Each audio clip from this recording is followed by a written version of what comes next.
Welcome back to Gil's Arena, presented by Underdog. Whoop, whoop. Whoop, whoop. First Tuesday show of the season. Glad to be here. Appreciate you, everybody pulling up who got the message to come through. We on Tuesdays now. What's going on, everybody? How y'all feeling? Early. It is. Yeah, it's kind of early. No, I'll get up past 11:30 up in here, but had to make an exception for today. What's up, Gil? Nothing. You good? Yeah, just enjoying it. I'm officially back in the NBA. The rec? Yeah, NBA League. I got invited, so right now I got to grind it out a couple hours a day. Putting in the work. 10, 11 hours a day. You think you ever might be in like a gamer team? That's what it is.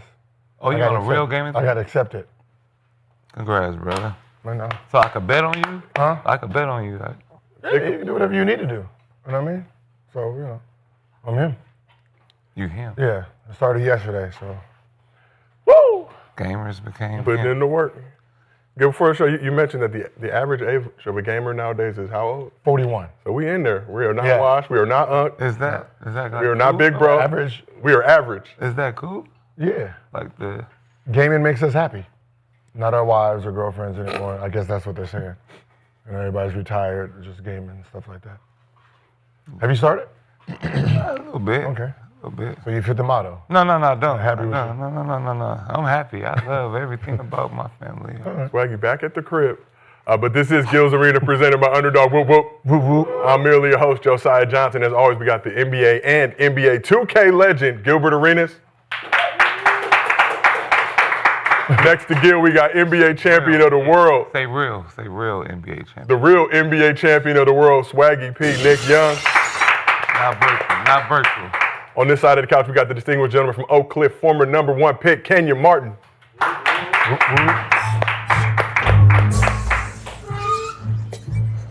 And last but not least, the man they call Corporate Cemetery Larry, NCAA champion of the world, Rashad McCants.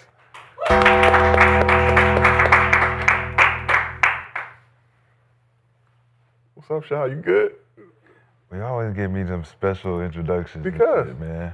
You got the spike bat. Yeah. You got something. Fucking nigga up. Quick, 2 times.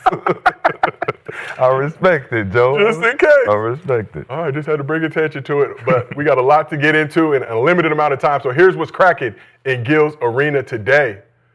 Wemby is expected to be sidelined the next few weeks with a calf strain. How cautious should the Spurs be with their oversized MVP candidate? LeBron is returning to action soon to kick off year 23.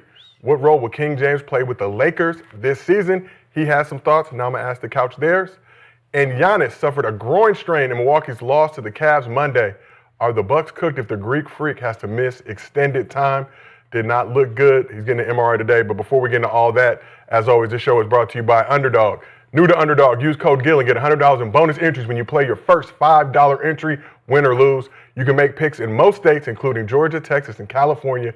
Support the show, claim your bonus, and start playing today with code GIL. And as always, if you can't watch the show with us on YouTube, we have audio versions available on Apple, Spotify, or wherever you get your podcast from. So we're going to start this show with some positive news. There's a lot of injuries going on around the league. One player now coming back from injury. LeBron is yet to play this season while dealing with the sciaticas.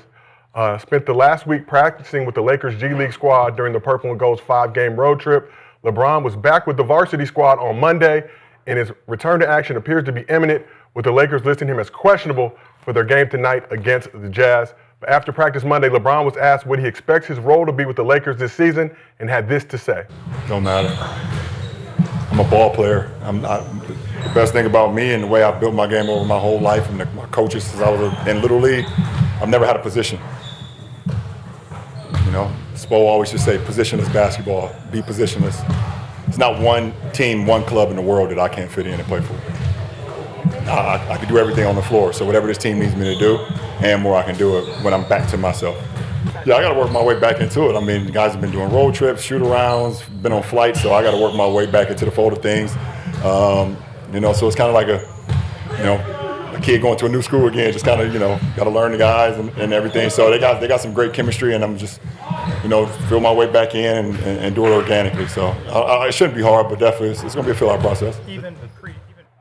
Bron said he could play for any team in the world, given his skill set, ability to adapt.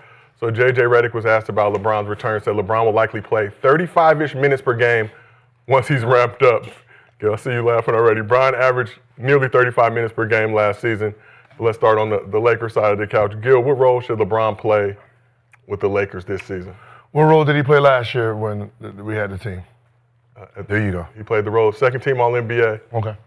sixth in MVP voting. So he's going to be playing like a first team, second team, third team, all NBA. That's what we expect from him. I mean, if you look at our team, we need whatever he got to bring. Right? We got 2 players and a whole bunch of role players.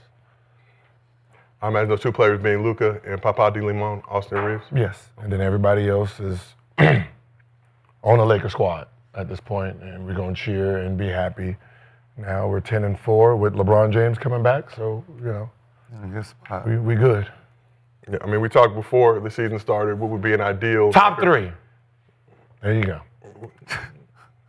Top 3, Adam Silver's 25, 5, and 5. It don't matter. It's LeBron James. Okay, I don't know what. Currently 4th in the NBA, but I understand I what don't know what you expect him to do. He's gonna go out there and average about 25, 5, and 5. That's what he do. It's easy work.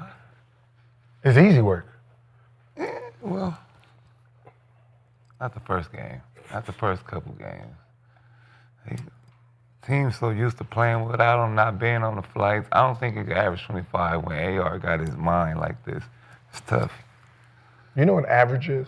Yes, I do. Yeah, average is the whole. But averaging 25 is... The whole season is the average. What he comes back and do the first couple games. The way That's you okay. start off helps. Yeah, I'm telling you. You got Austin Reeves averaging 28, 8 and 5 rebounds so far this season. You're not about to come in and take off that 25, 28, I mean. Luka averaging 34, 9 and 9 so far this season. Especially for a guy y'all saying that's a max player, you can't take that. Can't mess up that 28 Austin Reeves doing. But LeBron is LeBron. And you just gotta get your seat back on the flight. Austin might got that seat now, so landing on that coming in, that plane ride shit. Austin in his seat looking like, hey, you over there now. You gotta get used to it. You 40. You 40. Austin Reeves taking LeBron's See, seat you know on what the I'm saying? I plane. could play any team. You up here promoting yourself like So shit don't go right. You know? do you think on Lakers teams like they've left that seat empty as tribute and homage to LeBron, or somebody been sitting in the Somebody for sure said it. Spilling peanuts He's on at it. the table. He's probably at the 4-seater. So What happens? it's been What, never. what did you see happen in your time when the person comes back to sit in his seat? They waited for that flight. Did they wait? Did they sit somewhere else, or or whoever was sitting down had to get up? Okay. Okay. All right. But nobody was averaging 28, though. That's different. All right, well, let's shift over to this side. Kenyon, you heard LeBron said he could fit in, plug and play, could fit in with any team, making his return to the Lakers as early as tonight against the Jazz. They also have a game against the Jazz Sunday, then they play the Clippers Tuesday. Be part of the NBA Trash, trash, and more trash. So, yeah, all right. Cup. Three qualified NBA teams, or 2 qualified NBA teams? Who? The Utah Jazz, Stop it. representing the fine city of Salt Lake. Trash. The Los Angeles Clippers. Trash. Intuit Dome. Ty Lue. Either one of them. Don't matter. Whenever you come back. You come, I wouldn't have did what Steph did. I'm gonna go for, she came back against Oklahoma City, like, hell would you do that for? Like, nah, I'm gonna come back and get team that, they're in the basement. So, yeah, I'm gonna go try my talents against them. So, yeah, if he was to come back this week, be smart.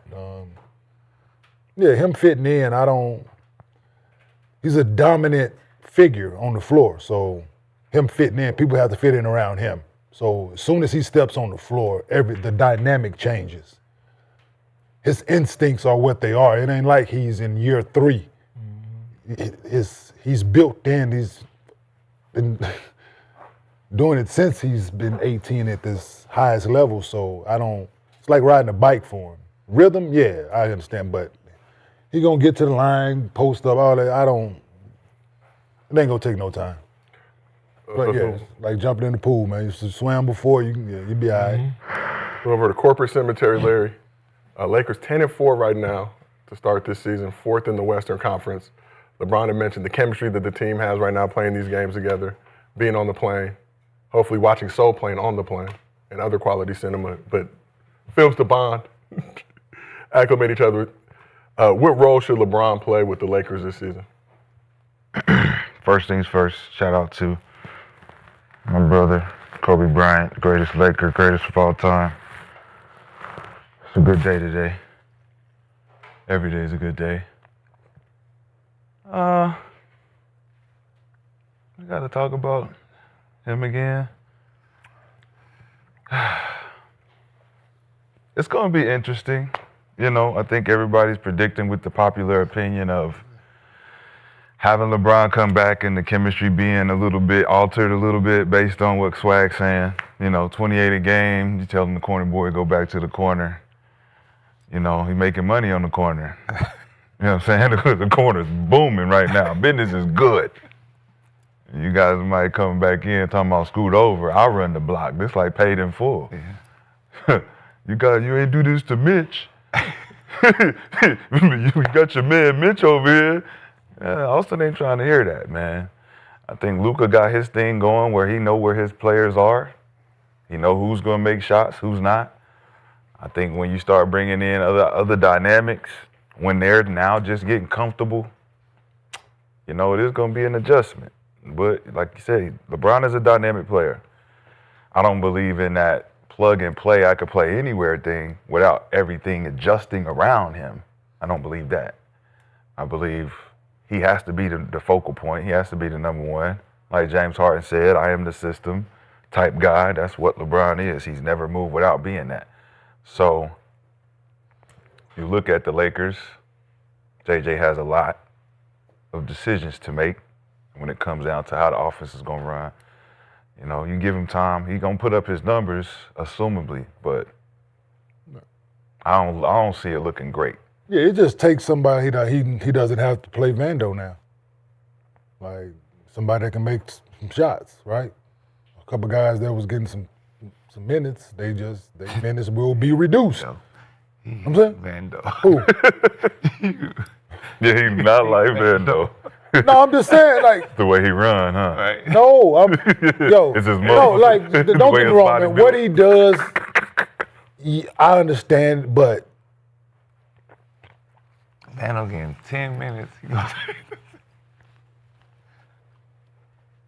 what? Man, I seen this man. Listen, I seen this man wear himself out playing ones because he can't shoot the ball, man. Yeah. Like, Oh, yeah. they playing ones and he had to drive the ball to the basket every time. single I'm not time. shooting it. He couldn't. So, listen, I seen it with my own two eyes. So, it ain't like, listen, no, this doing they playing ones and they just backing off of him and he is running it. over people. Shoot it. Over about to throw up because he's moving so fast out that bitch, man. Like, but Refusal. hey, can't drop kick that bitch up there.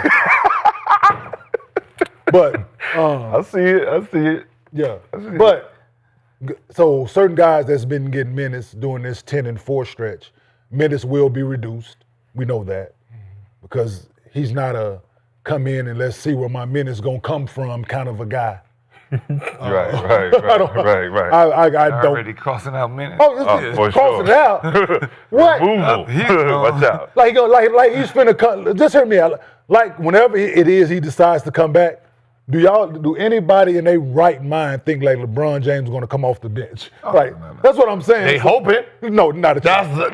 That's what these questions And are about. Hoping and wishing. And you know where hope and wish work.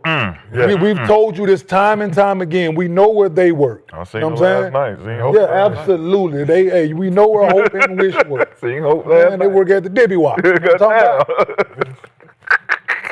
Listen, so when he come back, it's gonna be the same. Like his presence in itself demands attention on the basketball floor. So Austin Reeves gonna still be aggressive. We know that. Luka's still gonna do his thing. It's just other people's roles will be affected. I don't think those two, Austin probably won't be averaging 27, probably go down like 25, but other guys will be affected. The main two guys won't be affected by his presence. It's everybody else. They coached him before. It ain't like it's a new coach, a new player that they traded for somebody who they traded for Nicola or something. You ain't never coached him. Like, yeah, then you got to figure that out. Like, he's been here. What about defensive liabilities? Like, 2 of them, 3 of them. 3 of them. 3 of them off top. So. 8, and if you won't count 4. Oh, shit, listen, Jay. Hey. If you won't count So they got to outscore people. We know that. But So you move Vando out of that situation. That is your defender. I agree. You So got what do you Rui. do? He can play some defense. Okay. Rui plays a little bit. So he's going to play because he makes shots. Yep. But then Like, I'm saying what Vando brings to that team, I get it. what's the defensive rating for the Lakers right now? Like what Vando The does for that defensive team, rating is 10-4. like I Yep, get it. 10-4. They 10-4. That's What- the defensive rating. What they rank defense? Let me pull it up. Yeah, like I get what Vando does for the Lakers. I understand it, but because everybody else is supposed to make shots. My start. Oh, they Listen got to the Marcus. names y'all are. Oh, I like him. Yeah. Listen to the names y'all are saying. Yeah, I like him. This man played on the USA team with every great player in damn near history. What happened? And he's adjusted to every player in history with a short period of time. He's played with the greats, and he was always 1 or 2 of the best players on that team, Saw that in the Olympics, obviously. which means besides Luka, because we know he's top tier, God level, everybody else, LeBron is in front of you, and you fall in line. Pretty much what But Austin Reeves, if you're averaging 28, shooting 31% from 3, you're going to take some better shots now that I'm on the court, right? You can chuck them up because everybody else, now you're going to shoot a better percentage because you're not going to have the ball just chucking threes while you have LeBron and Luka on the court now. So Austin's going to take less shots, but he's going to be better from the three-point line because they're going to be better shots. He don't got to force shots anymore because he's not the focal point. Reeves taking 8 3-pointers a game. Some of those, as we've seen watching the Lakers over the past few weeks. one leg, them shit. Yeah, he's just throwing shit up there now, like, I can't. Them Rex Chapman game winners, like, them one leg and running off the screen for like, we going to eliminate them. But I say He gonna be better. He'll go down like 3 or 4 points on his average, you know what I'm saying? So he'll get back to norm. But he still is going to get his money over the summer. That's no question about it. Yeah, that's all right. Because it's already, he's done. proven what he can do already. So, but yeah, man, they got off to a good start without him, which is a great thing. Definitely didn't want to be 4-10 without him. Good start, right? 10-4. Yep. 10-4 is a good start. You are bringing back somebody who's going to help the situation, man. So, Shah, you asked Lakers defensive rating. They're 15th in the NBA right now. Defense, 17th in offense. So middle of the road. Not bad. Both those particular categories. Not bad. 10-4. 10-4. When you got them statues out there to be 15th, oh shit, you'll take that. So, as the team is constructed right now, let's say without LeBron, can they make a playoff push? Yeah, This team, yeah. right? The same team with LeBron last year finished what? Third in the West, 15-32. And they got put out the second round? A little before First that. round? A little before the second one. Little bit, okay. That number before 2, Okay, 1. First. that one. Okay. With the same. Yeah, but yeah. Not with the same. Now it's the same now. No, Oh, without Marcus Smart. And a skinny Luka. Skinny Luka. And DeAndre Ayton. 37. Yeah. Golden braids. Golden 37. Brady. Golden Golden Lord. child. The Golden In Lord. shape Luka. Baby Lord. So he need to read this. Marcus Smart go help. Year 2 Bronny. You're too Brownie. All right. Can have a serious conversation with you. Roster, Bronny started against Gotta the shoot Bucks. the damn got a ball, Brownie. 20.1 You gotta shoot that Yeah, shit. with his leadership. But question for this side, when you talk about how Luka and Austin are going to benefit, how much will they benefit from having LeBron back on the court? You said previously it's those 2 guys and a bunch of Austin is going to benefit because, he's not going to be doubled as much because now if you double him, you got Luka and LeBron. One of them 2 are going to be wide open. And so the fact that LeBron is on the court now with someone like Luka who is a pass type of guy who has vision, Austin's shots will be better. Rui's shots will be better. Just put him in the post and at the elbow. Yeah, dog. Luka himself, he doesn't benefit. Yes. He doesn't. He is a player. Like like you could double, triple team him. Like he's doing what he's doing. Yeah. Right. You got 52 people on him. How much he averaging?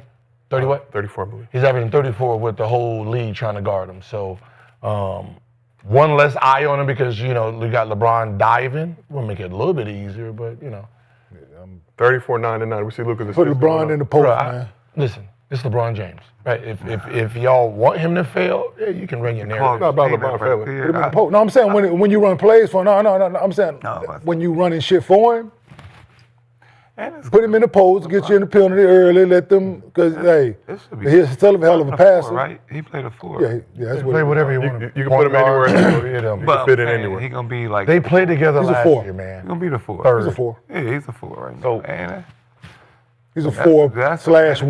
yeah, 4-1. So bring the ball up. Yeah, 4. How old is he? 4/1. LeBron? 41, 40. Same year he was last He'll be year. 40 years old. 40 years old now. Be 41 in He December. could be in that pick and roll with Luka too. So Pretty good day, actually. Probably 41. At what point he gonna start showing his age? Like 4 years ago. 4 years ago he showing showed. his age. He does have gray in his No, beard. I'm like as a young player closing out to this. Like at some point this shit should be off. That jumper? Brick. No, Too shoot, slow going by me. shoot the last thing to go. I'm just saying. Shooting the last thing to go. This should not. All the other teams be like, look, this man too old to be out here fucking with us. Well, 24, Can 8, you show the 7. video? Can you show the video of LeBron again, man? He's not. Just This is just the video. interesting. We can just freeze it. Yeah, just freeze the Just freeze. Just LeBron caption. The press conference. Yeah, right there. Still has his That look like extra. that look like that the meme with the that cigarette in look his like mouth, don't it? Hey, that Don't look that like look the like that young, meme that put the cigarette in his mouth? That's Miami Bron. That's Don't that look like it? he's the thin neck. He got the thin neck. Some would call it the Ozempic neck. Man, what's going on? He got to be old out there, bro. He is. He's 41. 24, 8, and 8 last season. Shooting, Yeah, what, man, he 51% got to go from the field, 20 a 38% game. He from got to start declining at some point. Well, same thing. At some point, you gonna start the season and then not play for 20 games and come back. You better not come out there dunking and shit. I don't want to see no dunks. Why? He can't. Cause What you're about 41. two-handed You can still taps? dunk, Two right? taps. What? Two-handed But I'm taps? gonna say, Can I stick it off the floor. easy, right? Easy.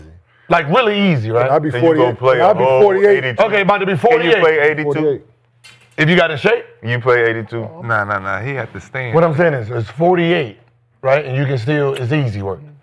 So when people say, is he declining? We was in a league where when he jumped, his chin was over the rim. Yeah, we know he declined. Over the rim. Now you see this. It looked good for them because they don't remember the guy who was sitting here looking at the rim. They didn't know the guy who was getting up the court, dislocating shoulders with his speed. We remember Right? Vince Carter, right? Now we see him on the fast break. We can see, yeah, he's slow, right? He used to be 110 speed out of 100. Now he probably, 91, 92? Yeah, that's fast against them. We've seen ultra fast. So we can see the big decline where you didn't even attempt to jump to try to block the shot. Now you got people up there trying to block it. You didn't even attempt before. There was no attempting before because he was coming so fast and he jumped so high, jumping over people.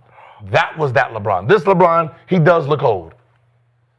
But That's some praise right there. Forrest guarding him. So Producer wants to know Yeah, LeBron, he's 87 fast. speed on 2K currently. LeBron is at 87 in speed on. Yeah, he was 99. No, he was 110 So you before. know, Like you're he a had, 2K legend. Yeah, he had cap breakers on his speed before.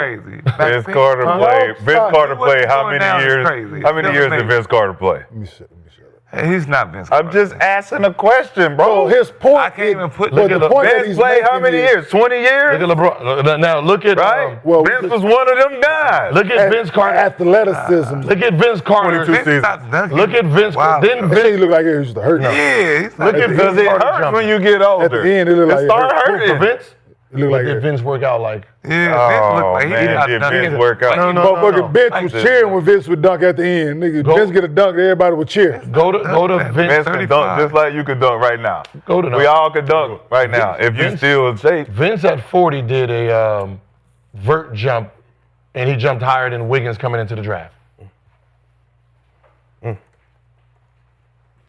Right? Yeah, that picture, you video remember I that posted, pic? me and KJ posted the other day, like I did men jumping. Yeah, nah, that shit, yeah. Ain't too many of them left. Good luck, man. LeBron obviously LeBron. Saying different he- level, At different some caliber point, player. man. At some How much he point. spend on his Probably body? got a 38-inch Oh, no, vertical right now. this injury like this here, if this sciatica, Sciatica, The if this sciatica thing is real, right? Which I Sciatica. think it is, right? This shows his age here. That's what I'm saying. That's all I'm saying. No, this sciatica Coming back shows his from age. that, This shows his it age is an here. old you're person not disease. supposed to No, be. it's It's supposed It's not to an be. old person disease. Anybody can get it. I mean, I've never heard a young person tell me they got the sciatica skin. Yeah, well, No, you get hit. I got hit with a screen when I got it. I got hit Yeah, with a everybody. screen. It just, Blindsided. And no, that's it just, you can sleep wrong. You know, man, you ain't got to do nothing to it. It's, Should women get it when they pregnant? The baby sitting on the nerve and like, listen, it's all kind of shit. You know what I'm saying? No, for sure. So it ain't. Yeah, it feel like they got kidney stone. Like, Yeah, that shit, for sure. That's how it been. like dead That shit ass. hurt, boy. But yeah, no, this shows his age here, man. Like he's always been able to recover from things faster, and not miss time, especially beginning of seasons. Yeah. I can't First time foresee. doing that, I believe in. Yeah. So this really had to be a thing for him. So And it's still not in no rush. And there's no need for him to be in a rush. If he plays his own plan the duration of the season. So Swaggy, I got a question for you. Before the season started, LeBron said he would be comfortable with coming off the ball more this season, spending some time as a corner boy. Everybody turned into one. So, Swaggy, what advice would you give LeBron on transitioning from a primary option to a corner boy? When he said he could adjust to anybody on the floor, I was thinking about his corner shot, you know. Easy, right? He's been working on it. Elite corner boy. He's been working on it. But for him, it's more mental, I think. Y'all can't handle not being on the ball that much. And not being in the spotlight, you know, that type of stuff fucks y'all up right there. Not being in control, like y'all can't control the situation, mess up stars more than just being in the corner. Like taking them cookies away. Take my cookies away. Not in control no more. Did remove chocolate chip cookies from the plan? Where did Luke? I swear to Luka played last year, right? Luka did play last year with LeBron. He averaged 28. And what happened? He averaged 28, 7, golfing. 8. He started golfing. And What I shit. mean? Damn. Nigga started losing his mind. No, I mean, Never he golfed averaged 28, damn near 8 and 8. He was in the corner last year. And he averaged what? 24 this summer. First round exit. What did he do this summer? 52% from the field. Y'all talking about successor or how he gonna do? He been in the corner last year. He was getting all the Wasn't open really, shots he had in the world. 51% from really the in field, the corner 38% from last three. Huh? He wasn't full. Yeah, he was. No. Luka in that. Oh, shit, You LeBron. don't need Bron for sure. You need Bron for sure. Don't play on stuff. Looking at my phone. I'm just saying, brother. You may want to turn your text messages off your screen, man. High notification, Swaggy. I don't know what that nigga wrote right there, boy. You got some conversations there. I said remains to be seen. You in the community, bro? And moving That on. said Tyrone, right? That is St. Peter. That said Rome. Moving onward. Remains to be seen if LeBron will make his debut tonight or Sunday or next Tuesday. No, I'm just saying, man. You know, you got some questions. We'll But talk after. You know, quickly- listen. I'm gonna support you. I'm gonna support you anyway. You know what I mean? Just we are a come on. supportive couch, Swaggy. But anyway, while his daddy was assigned to the G League, Bronny got his second career start against the Bucks Saturday in Milwaukee, playing a total of 10 minutes, going 0 for 2 from the field. Bronny passed up a few open looks in the game, leading to this reaction from J.J. Redick. Giannis and Doncic actually during Eurobasket in the summer. Oh my God. Went to the sideline with his injury. Luka's in pretty deep, kicks it into the corner. Bronny getting the start tonight. Plenty of action. Take that nigga out. So, Gil, we did a playback. Oh, you heard JJ say, Bronny, you got to shoot the effing ball. Screamed it adamantly. Gil, we did a playback watch party for this game live on the Gilbert Arena Show YouTube channel, as well as on your playback.tv/Gilbert Arenas channel. You had a similar reaction to JJ's watching Bronny in the game. Is Bronny being too passive on the court right now?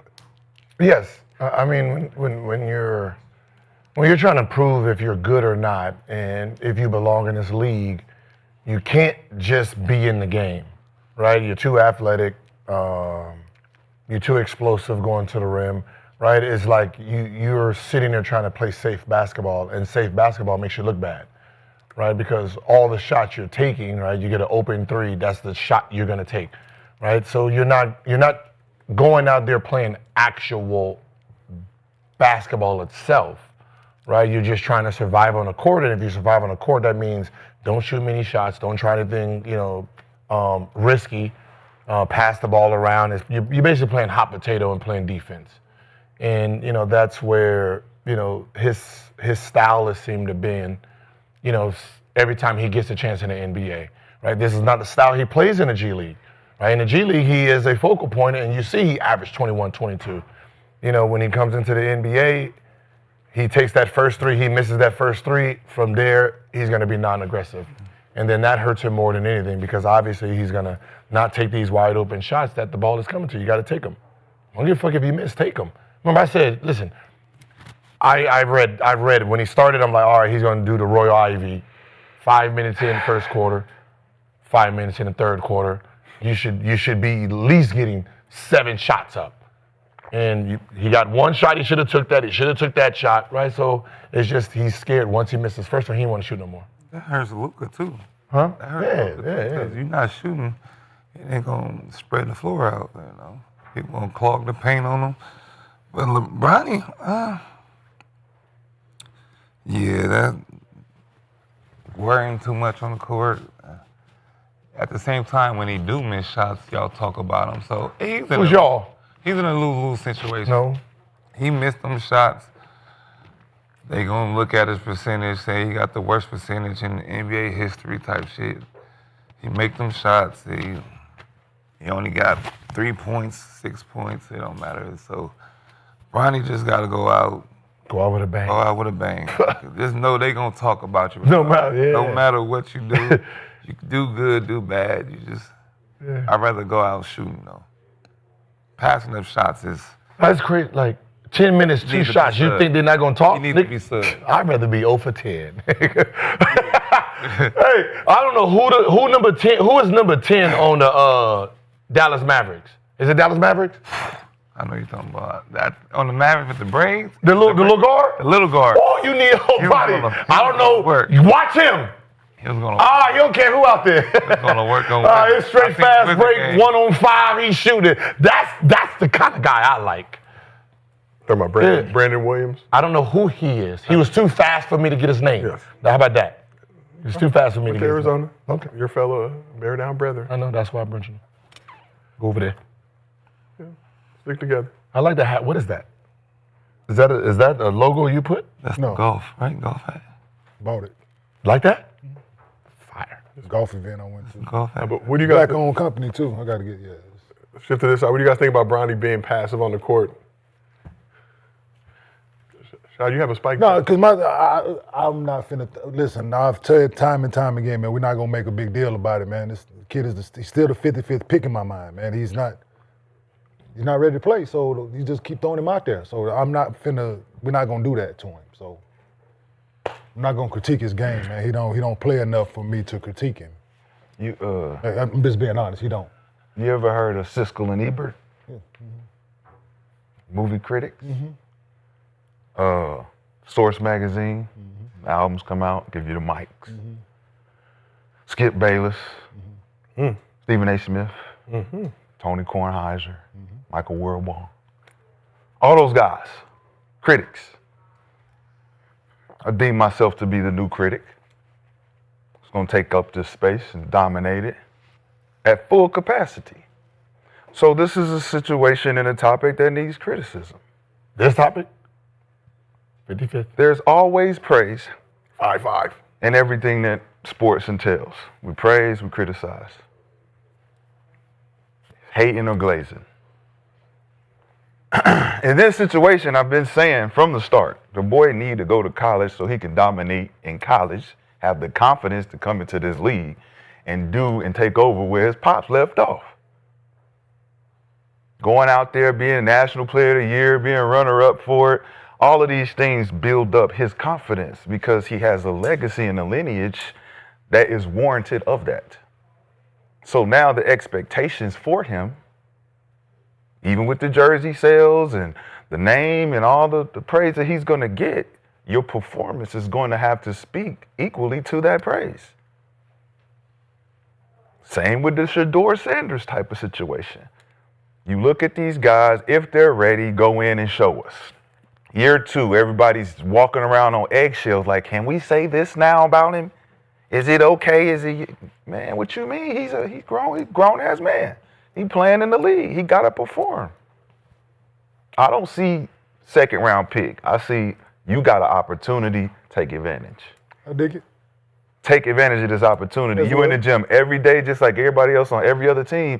Hit them shots, bro. Take that shot. What is it that's not giving you the confidence to take that shot and make that shot? That looks like you said a scared boy out there. He don't look like he want to make mistakes. He don't feel comfortable making mistakes. Said that last time. So you got to have confidence from your coaching staff, the players around you. Take that shot. He not Rudy. Are we treating him like Rudy from the movie Rudy? Yeah. But as a player, does it give you confidence when the head coach is literally screaming at you to shoot? But if the message can be the message. Like he could hear it daily from everybody.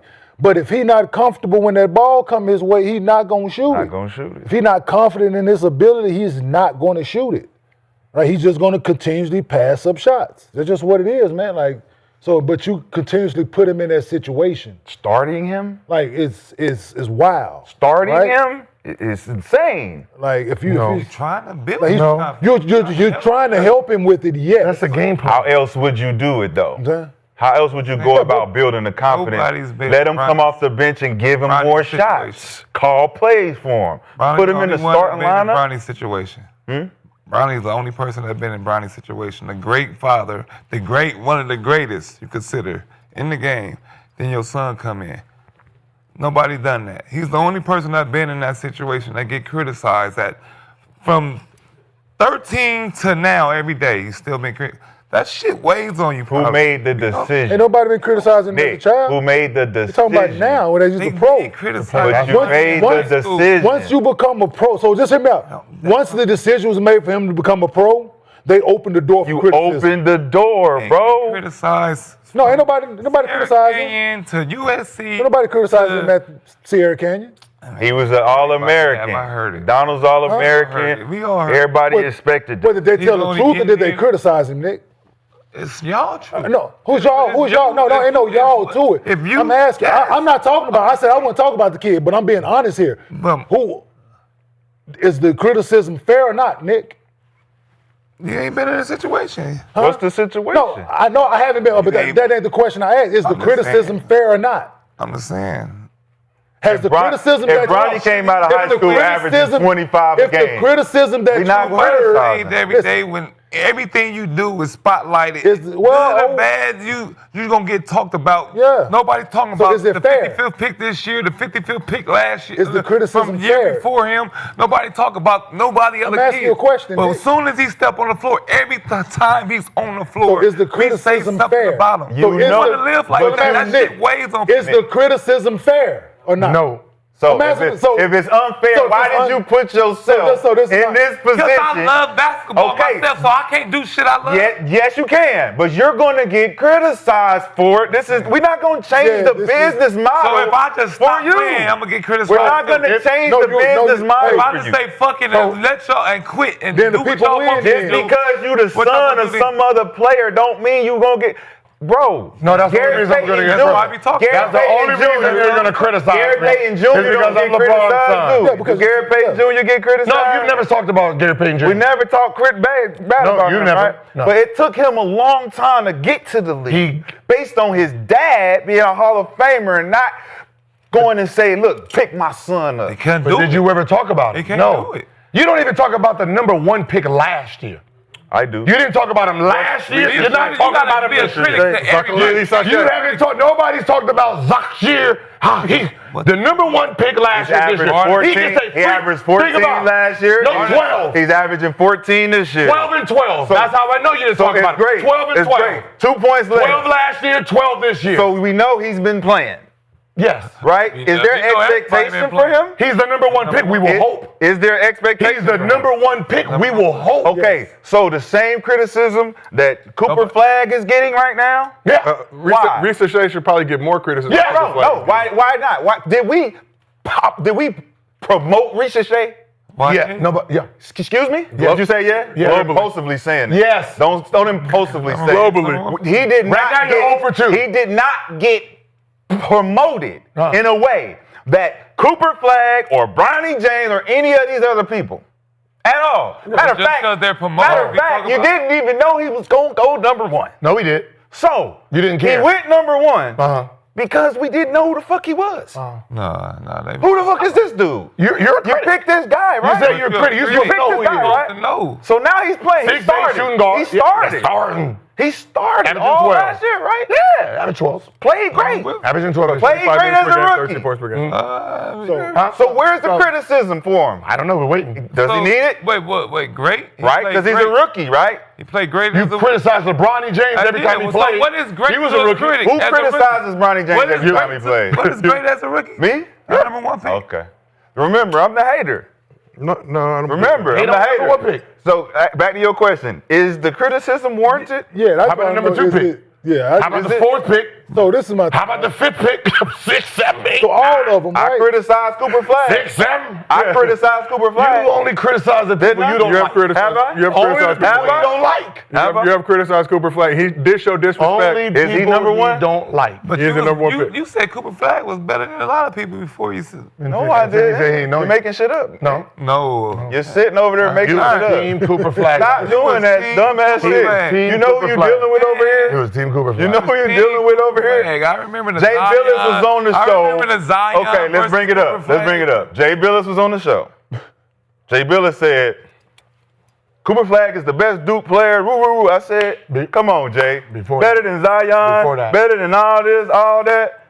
Come on, man. Stop it, man. Cooper Flag. You can't pull up no tape of me sitting here saying that Cooper was this guy, that guy. I already know what it is. I'm a savant in this shit. Y'all can stop. Stop pulling Average strings, 12 man. and 12. Stop You pulling said 14 and 14. Let's get back to the Bronny reset situation. Bronny, is it warranted to criticize a guy that's not taking shots when he's supposed to take shots? Swing, shoot that. Why you not shooting that, bro? I ain't got no confidence. I just feel, man, you should have stayed in college and get your confidence. You was rushed into this situation. We're not gonna step on eggshells just based on y'all relationships with niggas. I don't care. I'm not on that boat. It's called. I'm not on that It's boat. called low hanging fruit. You win and you look good because you talk about a guy who won't shoot the ball. How many good games has It's he had? easy. We can go every day. Every time he get in, we can just throw it out there. Bad game. Is it a bad game because he don't shoot? It's a Right? bad game. I like that. That's the real question. Because his plus minus says it. It's a bad game because his plus minus When says somebody it. says he sucks, what are they going off of if he's not shooting? Who said it? Is he sucking on defense? Is he a liability when he's playing defense? No, right? They've Right, said it. besides Maxey some last people have year, said so. when he got barbecued, is he a real liability defensively? We don't know. We've- Because we only some people have said- go if he played 10 minutes, he took 1 shot. If he played 10 minutes, he watch took him play. no shots. If he played minutes, he took 2 shots. What we know he's not going to shoot, so it's easy to say he sucks because he's not shooting. We don't know. He's not giving himself a chance to be 0-10, 0-12 for us to be like, he ain't like that. People's perception of Bronny is not going to change. Yeah, it is. Until he Right, plays until he better. plays- Until he plays better. Listen, because of no, just hear me out. Because of how he came in, right? He's going to have to he's going to have to play a lot and it's going to have to be a consistent thing to change people's perception, right? Yeah. Because he's not taking shots. They thought he sucked before he got drafted. They're going to think he sucked after he got drafted. That's what I mean. So those same people, it's not going to change until he gets playing time to prove it. So if it's 10 minutes, 20 minutes, 3 minutes, and they look at That's the stat not sheet, enough time. and they look at the stat sheet and it's 0 for 1, 0 for 4, he didn't shoot the ball. In their mind, he still sucks, right? So he's going to have to play a lot to change that. And in this situation, this is not the situation to change people's perception of him. Because when it's going to always be this umbrella of this LeBron, his dad is still here, and it's always going to be this low-hanging fruit thing for people to pick at. Until he gets out of this Laker jersey or LeBron retires, whichever one comes first, he starts playing more and people can see what he can and what he really cannot do. That's when people's honest perception will start to kick in. But until then, it's low-hanging fruit, to your point. The criticism is going to be there, to your point. It's just what it is at this particular, because it's an unfair situation. Nick, to your point, it's an unfair situation that they put this kid in early. He wanted to be an NBA player, yes. When they try to compare your son to you, say it again. Have you had that situation with your son when they always try to compare like your son to you and all that? Yeah. All right, well, What was his numbers in 21. the league? He averaged 21 a game. Like, So- I know that shit. So that alone, Yeah. That alone. that But then alone. the message Hold that on, you give him, though, Let's hear him. He averaged expect you to 20. be- He averaged 21. do you He averaged get better? 21 in the That's G the League. message. You know what I'm saying? Yeah, that's Like the message, like nigga thing, like when Every KJ time is he compared step to on me. the Yeah, of course. I'm the number one pick. This dude, dad, the number one pick as well. So I've always, from the day one since he picked up a basketball, don't try to be that, man. Because it's going anything less than like it's hard to be it's that. good- it's And fucking if you not damn near that- impossible. If you're not that, Listen, you work your ass off to that, right? You work out, you get in the gym, you put your time in, right? I'm going to help you get to your whatever. I'm going to tap your ability, whatever that ability is. Yeah. But if you don't put that pressure on you that you're not number one pick, you're not a lottery, because it'll eat at him, right? Absolutely. And that's why, and I can speak on this, and that's why I've been trying to. That's why, because KJ was the 52nd pick. I know what it is. Bronny 55th pick. I know what it is. You know what I'm saying? It ain't easy. I know. It ain't easy to come in to live up to that last name, dog. It's not. That's what I'm saying. KJ got and the beauty about it is I was not playing anymore. And KJ went into a situation that he was allowed to grow and play basketball. Bronny wasn't afforded that, right? If he would have went, that's why I said from the beginning, right? Yes, I wanted him to get drafted. Absolute Bronny, that is. Bronny to get drafted, yes. But to put him in this situation, I think was unfair to him. Yeah, that's tough. Put him in a situation in a Charlotte or fucking Sacramento or one of these bad teams, right? Where there's no expectations. He can go under the radar. Go out in that motherfucker and play. Yeah. They lose. Bronny can go 0 for 13 one day, 14 for 15 one day, 6 for 9, whatever the case is. And Bronny played well, didn't play well. So, but now it's this shit. Now it's every opportunity people get because they don't like his daddy. He inherits that. All that, and it's yeah. unfortunate. But that's the society that we live in. Everybody has a platform as well, like we do. Yeah. And everybody has a voice now. So all it takes is one person to say it for 10,000 people to click on it. Now you got, so it's. So let's ask you this. So does JJ help that? That wasn't your question.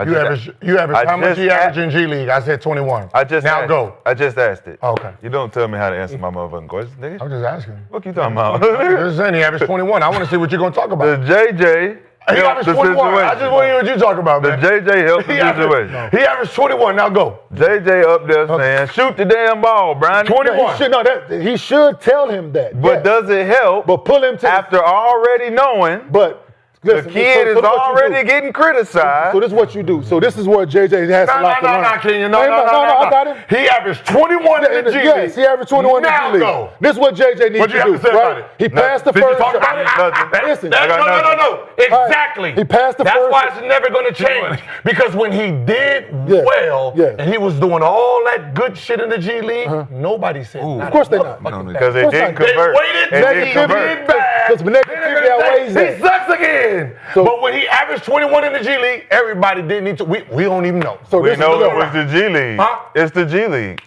It's his peers. It's all the guys he knows. So let me answer your question. You get again, to the right? big boys, All right. So and you JJ get ready. right. You not ready. First game in the G League, everybody went, oh, He not you got ready. bomb boy. right. Then he turned that bitch on, and then you quiet. To your question. You didn't watch JJ. G League. It's- no, I don't watch G To League. your I know. question to JJ. You watched right? that game. So when he passed up the first shot, right? JJ should have. This is teaching shit, right? Shit that look, take him out. He passed the first shot up, right? Don't let him go sit down. Yeah. Listen, when he take him out, listen. Shoot the fucking ball when it Need comes you your to way. shoot this fucking ball. Listen. No, shoot the ball when it comes your way. Go back in, right? Okay. But he didn't. But So who subbed him out? That's about to get subbed right back out. Who's that? Who's that guy? Who's that guy? Sub? Like, nah. yeah, that's what I mean. But Nah, he's in whatever that it is. he's but- in that row. When I send him, he's in the Royal Ivy. Yeah, you got dig it. 5 minutes and 5 minutes. Then we bring in our real players. That's it. All right, well, let's keep this thing Yeah, moving. that's a fucked up place to be in too, though. Man.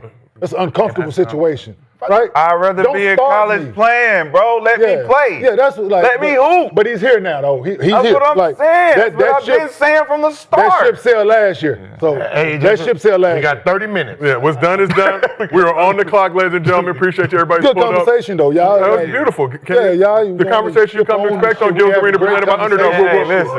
Elijah Get cooked, man. Deal with it. I said Elijah better than But you. we are currently on a minutes restriction, Kenyon, so we got to keep this thing moving. Taller. But why do we have to move on topic if we have a good to topic? Man. That's my question. Because we had a great conversation. But why do we have to move on if the conversation is still going on? It's uncomfortable. Because there's a ton of other beautiful It's uncomfortable. But this conversation was carrying it. Do y'all want to? Y'all talk about ratings and we talking about Bronny, right? This is y'all what y'all want to talk about, right? Because we can't talk. What we gonna talk about next? Ain't better than Bronny in the ratings. Come on. All right, what y'all want to talk about? Go and talk about the #1 pick from last year. Talk about Giannis first, Gilbert. Oh, Your Greek freak jersey. But important news going on. But obviously, yes, I would love to stay and have this conversation all day. Currently, minutes restriction. Got to get our buckets while we can. We got some bad news for the Bucks as they join a long list of teams losing star players to injuries. Giannis could miss some extended time with a left groin strain. We have the video for you of the situation. Went down. Giannis suffered the injury late in the second quarter. The Bucks lost to the Cavs in Cleveland Monday. Drove to the basket, landed awkwardly, quickly committed a foul, and the Cavs assumed possession, went straight to the locker room. Yeah, did not look good. After the game, Doc Rivers said he saw Giannis grabbing his groin in the first quarter. When Doc asked him about it, Giannis said he was fine, kept playing. Rivers had this response to the injury, said, didn't look great, I can tell you that. Giannis scheduled to undergo an MRI today to get more clarity on the severity of the injury. So far this season, Greek Freak is averaging 31, 11 rebounds, 7 assists, while shooting 63% from the field, 50% from deep. From the field, which he's accomplished twice in the past 2 seasons, on pace for this season. So with their loss Monday, Bucks dropped to 8-7, 9th in the East. How concerning is Giannis' groin injury, and how cautious should the Bucks be in letting him get back on the court? how serious is it? How concerning if you're a Bucks fan watching Giannis grab his left? I mean, a groin is like what, a hamstring, abdominal muscle. That's really hard. You really don't know where it's at until you get out there and have to react. I had one of those, and I slipped on some black ice and had to be sat down for another 2-3 weeks. So Black ice. no, I'm just serious. Just thought I was ready, slipped on black ice and back out. But it is one of those injuries, man. You can feel good practicing, going through your little warm-ups, and then, when someone is actually you're reacting to in real time, you would know if those hip flexors and groins are ready to go. So, it's what, a 3 to 5 week injury, to be sure. Oh, you never had one? Yeah, so it's but for the Bucks, let that go. If he missed 5 weeks, let it go. It's over. Y'all already at the bottom. Yeah, huh? I got hurt. I was out. Yeah, y'all. They already dropped. Yeah, sir. No, I'm saying no. I ain't never hamstring or groin, none of that shit. I had groin. I ain't hurt my hamstrings. I was an old nigga. Yeah. Playing the big three. I was an old nigga then. So obviously scheduled for MRI today. Like Doc Rivers mentioned, did not look good. He immediately went to the locker room. But Tricky.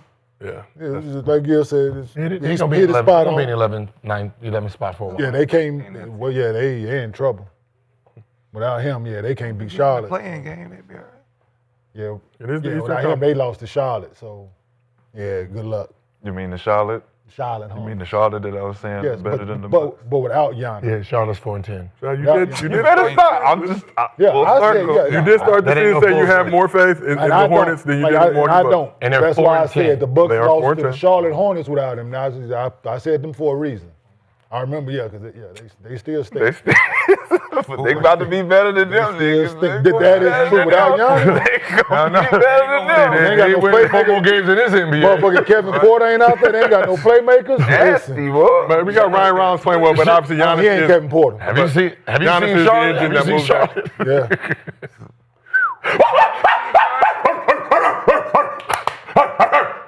Damn, Hey, here you go. You want the ball that bad? Gonna bark at him, huh?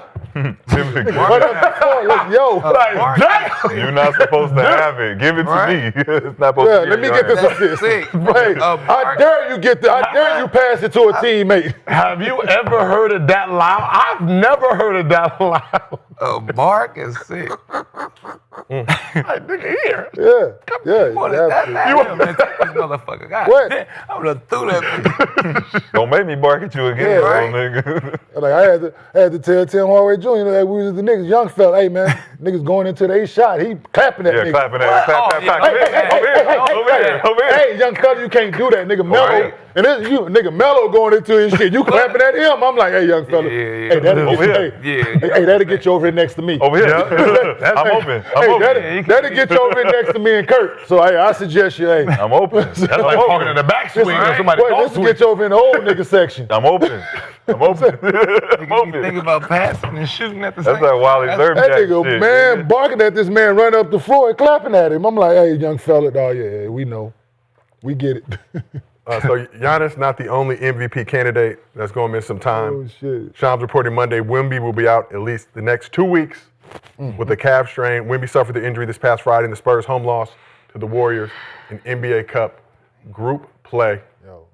All the same shit, man. Yeah, but so far Hamstrings, groins, calves, man. The weirdest ones, we've never had those. No, they don't practice. Training camp. It goes back to it. Strength and Conditioning, you build The that shit up in fucking training trainers. camp. Yeah, no, you build it. So the thing is, they doing all that functional shit. Yes, all that non-muscle shit. They ain't got no muscles. And the band work and all that shit daily. Was that the That shit. Yeah. It's still going out that motherfucker. No, you got to go push some weights around, Gotta man. push some fucking Yeah, weights you got to go around. throw that iron around, man. You got to push yourself. You got to get on the vertebrae. You got to strap your ass to that machine and jump, motherfucker. Yes, you got plyometrics, Do all this. this. Them trainers not doing none of that shit, man. I've never seen so many Hey, calves. that boy of mine, listen, I told KJ early on, dog, I get it, bro. The new training, yeah, please do it. But you got to do this. Own as your well. extra No, shit. you got to do this. Yes. So KJ being that mother, we work, man, watching KJ work, I'd be like, yeah. Got that force back. Absolutely got that pushing that force. shit in that motherfucking joint, the air in it, The joint, fast switch joint. get on that motherfucking, that fast bike switch where machine, the treadmill that you got to move yourself. Yeah, that shit. Like, KJ that motherfucker getting that bit up to 22, 23 miles an hour, moving. Man, ready. Right. Ready to You go. push- Yes. Yes, the one with the little dip that you move yourself, Yeah, I don't like that one. 23 miles an hour. Yeah, I don't like that one. KJ got that bitch up to 23. Yeah, that make one. Oh my, nah, I want my shit. You do it for me. Yeah, no, he. I'm not moving. I don't need to concentrate. Yo, So so they got it's a lot of soft tissue and injuries that could be avoided, man. Like in our opinion, like played 15 years, man. yeah.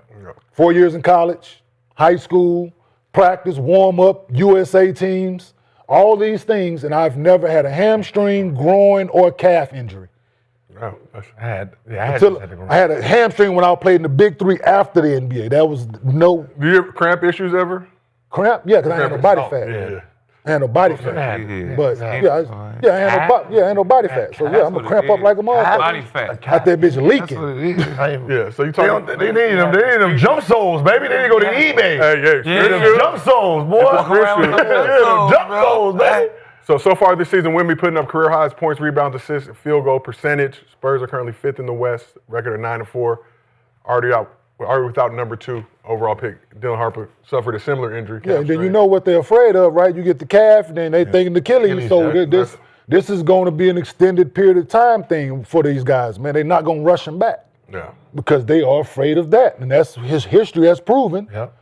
that leads to that. So Half kilo. So we'll be reevaluated 2 weeks, that ain't long enough. and then obviously And he actually take care of his body.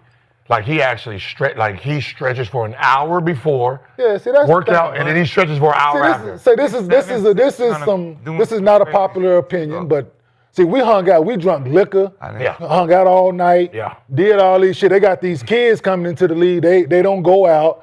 They motherfucking going to bed at they sleep studying them. They in the bed at 10 o'clock, up at this time. They Liquor keep checking your it. limbs- Yeah, they be drinking liquor and smoking dope. Listen, So, yeah, we find that thing up. So, Hey, kids with the find drink that thing liquor up and and drink it up all night. You know what I'm feel no talking pain about? out Hey, that bitch. trust me. No, Hey, man.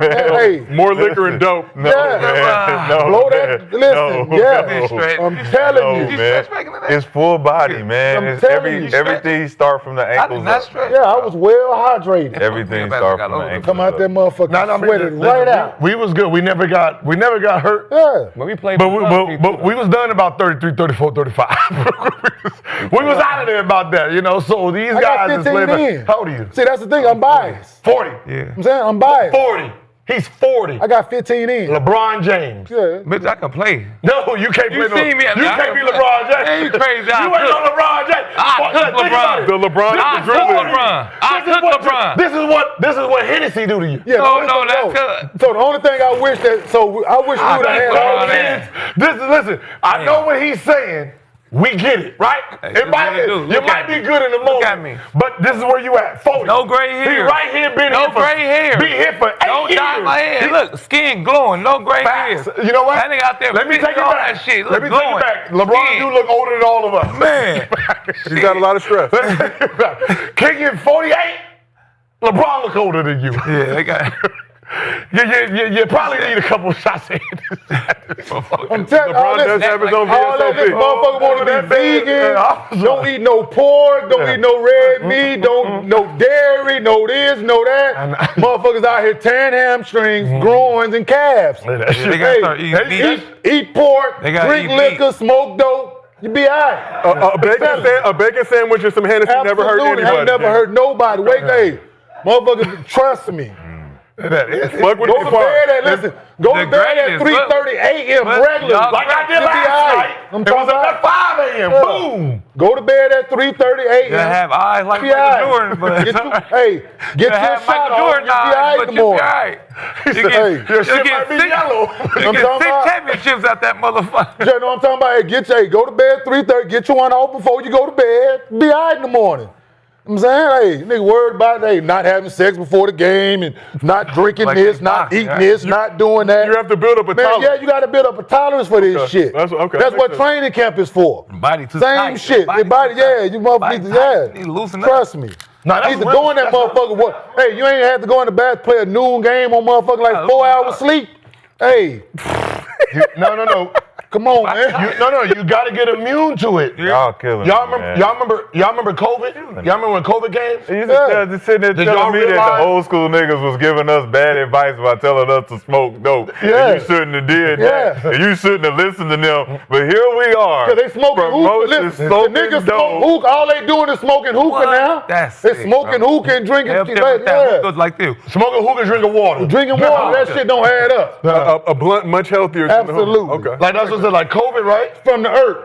Everybody who lived outside wasn't affected. Y'all didn't, hey, out of all the reports, y'all didn't see not one bum laying dead. They done had that before. Yeah. They've been outside all goddamn year for 17 years, 4 seasons. Like COVID didn't do nothing to them. That's what we're talking about in the NBA. Yeah. If you want to laugh, Do some different be shit. a bum. Yeah. Get your shit good. What? Yeah. Talking about. Ain't got. Motherfucker want to go to Get the bed. chlamydia a couple times and have to take them. Okay, shots. that's shit. probably Build not. up. That's not the route. Now, That's not the route we want to go. Hey, It's it's always that one nigga taking too You can far. only take a couple packs. Hey, we're not gonna go that far with it. I'm just saying. You can keep that one. Hey, kids, always strap up. You strap up, You please. get 2 birds a year, you good. Never had one. So I don't know what you're talking You didn't about. never Kids, please one. strap I up. ain't have sex like that. Practice I'm gonna safe be sex. honest. Do not listen to Gil. No, I didn't sleep with dirty girls. I never had none either because I was already taking mine before I went home. That motherfucker. He over there motherfucking popping penicillin on GP. What? He said, what's that old pinner? Preemptive strike. That old I pinner. did that one. Damn. Pop- Hey, you I don't know if I'm- get one of She those. got me fucked up. Hey, we need 2 of them packs, please. I was the pack, man. Y'all I was just the pack. Y'all I was the motherfuckers- one with the packs. What you need, bro? The Mox is still in? Which one? That ain't strong Which enough one? for what y'all talking about. Hey, that's Zithromax. Y'all Say need two of more. them. Y'all need Say that two shit. of them, bro. You Penicillin. You guys are naming drugs that are actually real. This is Give me one of them Z packs. I got you. Man. We're going I think home. you can only take 3 a year, right? the information you can only learn on Yeah. Gil's Arena presented by Underdog. Whoop whoop. All right, but And for you to know that information is dirty ass nigga. Always practice. Dirt Diggler over here. Nigga said you can only take 3 Z-Packs a year. I did not know that information. Listen, you can only take 3 Z-Packs a year? Wow. If you been on our team, No, listen, no. we done tested that. Because you niggas falling up one another. Y'all niggas, y'all falling one another up. We got to make sure it's the same Yeah, girl. y'all niggas is wild. Ladies and gentlemen. Same joint, no bag. You niggas is crazy. Ladies and gentlemen. Somebody cheating. You know what I mean? Somebody Hey, she got you, she got me, she got him. It's her. Nigga that did. You ain't got to go far. Patient zero. But ladies and gentlemen, in all sincerity, please practice safe sex. And if you're having a problem getting safe sex erection, over- no, remember that Row will make it grow. Shout out to Rose Row Park. will make it grow. Row will make it grow. But let's talk about a little bit more about Wemby. So Wemby suffered the calf strain during the Spurs loss Friday to the Warriors. But the alien did provide one of the most legendary moments so far this season while showing he ain't no punk. So after blocking Wemby's shot a few moments earlier. Joe, fuck all that. Yo, you took 3 Z-Packs in a year to know that information. Oh, no. That's almost quarterly, Swaggy. Brother. Yeah, 3 That nigga went back on that. He was like, can I get another? Like, you know that you had your limits. I need that one. Hey, that's like a handful. Like motherfucking Black Corey. ass. I like that Corey Holcomb joke he talking about the motherfucker in the clinic. Niggas, if you trying to get me shut down, you got to go around the back. Man, you done been here too many had times. listen. My nigga, I can't even sign you in no more. We had Andre Bloch. Listen, we had Andre Bloch. You had Deshaun Stevenson. You had Oh, me. shit, You had man. Nick Young. Boy. Yeah, we had a rough team, man. Outbreak. Oh, yeah, definitely. First Hey, Quarantine. definitely out. Quarantine. Yeah. He put me on something the first day in with it. Thursday in D.C. Boy. Hey, young fella. Trench coat. Let's go. I'm glad I got the mine before y'all got the mine. Boy. First I was wet by First to the environment. Ooh, man. But as I previously mentioned, Wemby suffered the calf strain, but provided one of the more legendary moments of the season so far. Let's take a look. So after blocking Wemby's shot a few moments earlier, Wemby and Draymond began jawing at each other. As the Spurs inbounded the ball, Dre tried to get physical with Wemby near the basket, exert his will. Wemby proceeded to catch the one-handed lob, dunk on Draymond's grill. Unfortunately, play did not count. The foul came before the ball was touched. The pair had to be separated by their teammates on both sides. Man, they got to let that count. Fucking refs Every do a play. horrible job. Yes. Every play, bro. It did count to everyone who saw it. We will remember this play. We won't remember the aftermath of it. Ooh. But they called the foul before. Ooh, yeah. Hey, bitch ass. Yeah. Call the foul. I know punk bitch. That's like a kid, bro. I know punk Terrible. bitch. But after the game, Wemby had this to say about going at Draymond. It's not trying to prove anything to anybody. It's just, at some point, just like anybody. I mean, for me at least, somebody speaks to you a certain way, you have to respond a certain way. That's just how it is. Did you enjoy that moment when you're face to face with them? Like, he seemed to be enjoying the competition of that moment. Did I enjoy it? Good question. I don't know. I'm not enjoying the moment right now.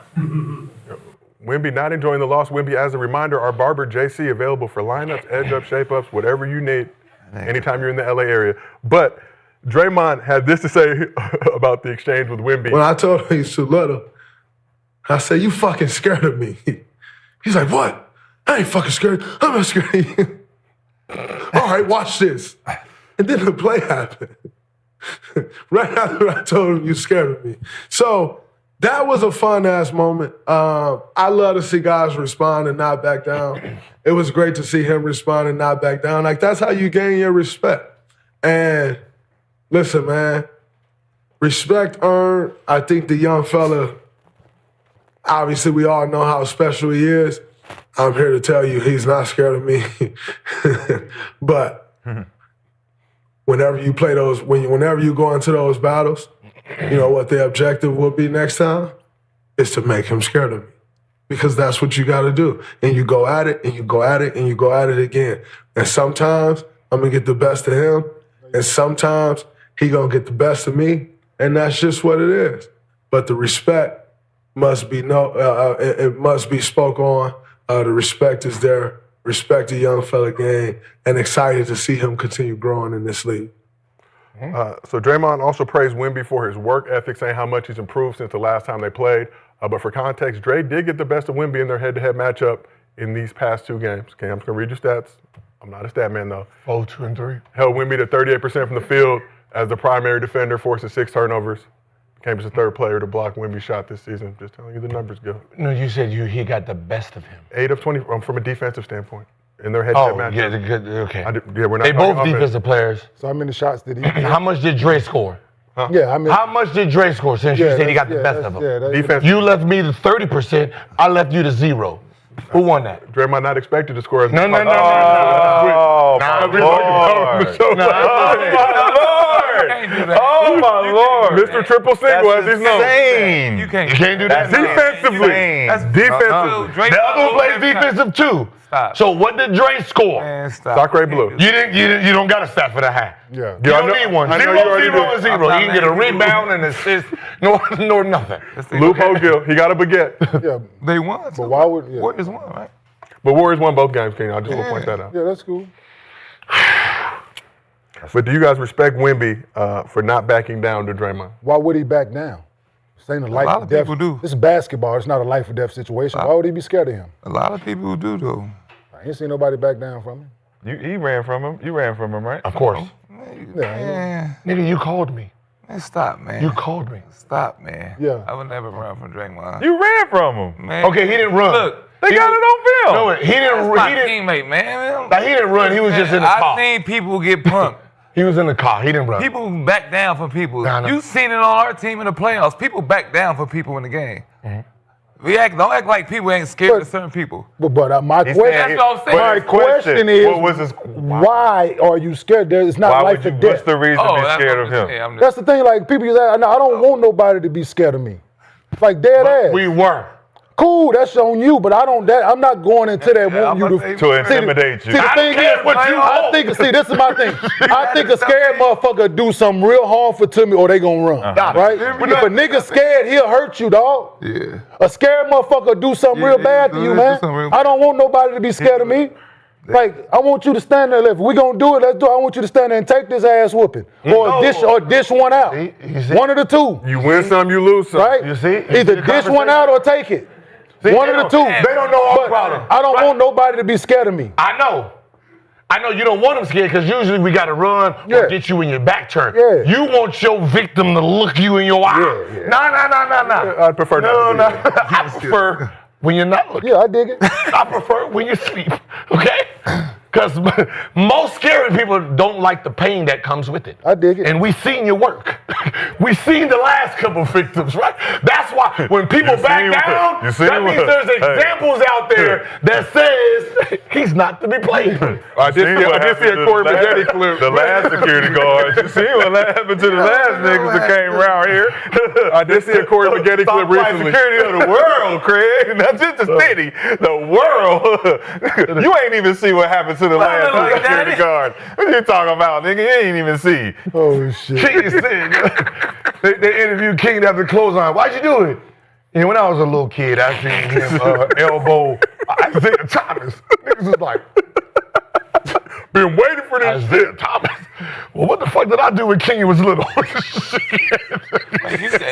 clotheslining He clotheslined. Yes, Carl Not Malone. throwing them up my face. Carl Malone. I just turned the channel and I just happened to see. I just happened to think, this nigga did that when I was a little clothesline. kid. I'm gonna get his ass That's back. a sick answer. Did you know that going into the game, or did you always just think about that every time you saw Carl Malone? Or did it just pop in your head? Picture in the I locker. saw him on the break. Oh, that was that nigga. Picture in Now, the locker. When I Me see growing him. up a Pistons fan, Isaiah Thomas is one of my favorite basketball players of all time. Yeah, I got them all. It just clicked. Saw him on the break, and I'm like, oh shit. Dead ass. Like, it was that fast. They dumped that motherfucker off to him on the break. That's a tough. I was like, You got it. Ian, come on. I was shooting a jump, bro. 2K. Step back. Shoot a 3. I ain't going to that goddamn hole. That's like, man, I ain't going to that damn hole. Yeah, Wemby ain't tripping. Wemby ain't tripping, man. But y'all respect Wemby 10 toes down. Young man, Draymond But obviously. thing is, so to Wemby's reaction to the question, it's a bigger deal for Draymond than it is for him, right? It's a bigger deal what everything that happened in that moment, telling you scared of me, you this, you that, all these things. It's not a big deal to Wemby. It's a bigger deal to Draymond. Well, Draymond is known as the Euro Slayer. No. It's a big deal because he's known as I knocked my teammate out. That's what he known. The Euro Slayer. Yeah. No, but it's just one of those Euros that's not scared of him, right? So it's more of a like, oh shit, I ain't scared of him. I got to try next game. And it ain't go. He wasn't scared the first time. It ain't go. Get knocked out like your pops used to. Like no, he will have to physically do something like that. But at this point, I don't think Wemby. Listen, I'm gonna tell you right now, Drake. He do something to Wemby. Wemby gonna punch him in the shit. Wemby's been training with Payway. I can see that out of him. Yeah. He not gonna back down. He gonna prove a point. Yeah. Man, Draymond do something to him, he's gonna react to it. Yeah, he becomes the bully in the league. Listen, I'm telling you right now, that young fella ain't going for it. Oh, no. You do something to him, he gonna do it back. I can tell you that shit right now. Five-finger death punch, perhaps. Five-finger, see? Palm, no, it's the five-finger palm technique. Pop, pop, pop, pop, pop, pop. Kill Bill. Oh, this nigga Kung Fu Panda. That's the fingertip. That's the fingertip. The exploding heart technique, as it's known. Show him. Get to it. Have you been there? The exploding heart technique, as it's known. Shout out. And where my balls? All right, but Kenyon, speaking of Draymond, you pulled up to the On the Rocks podcast recently.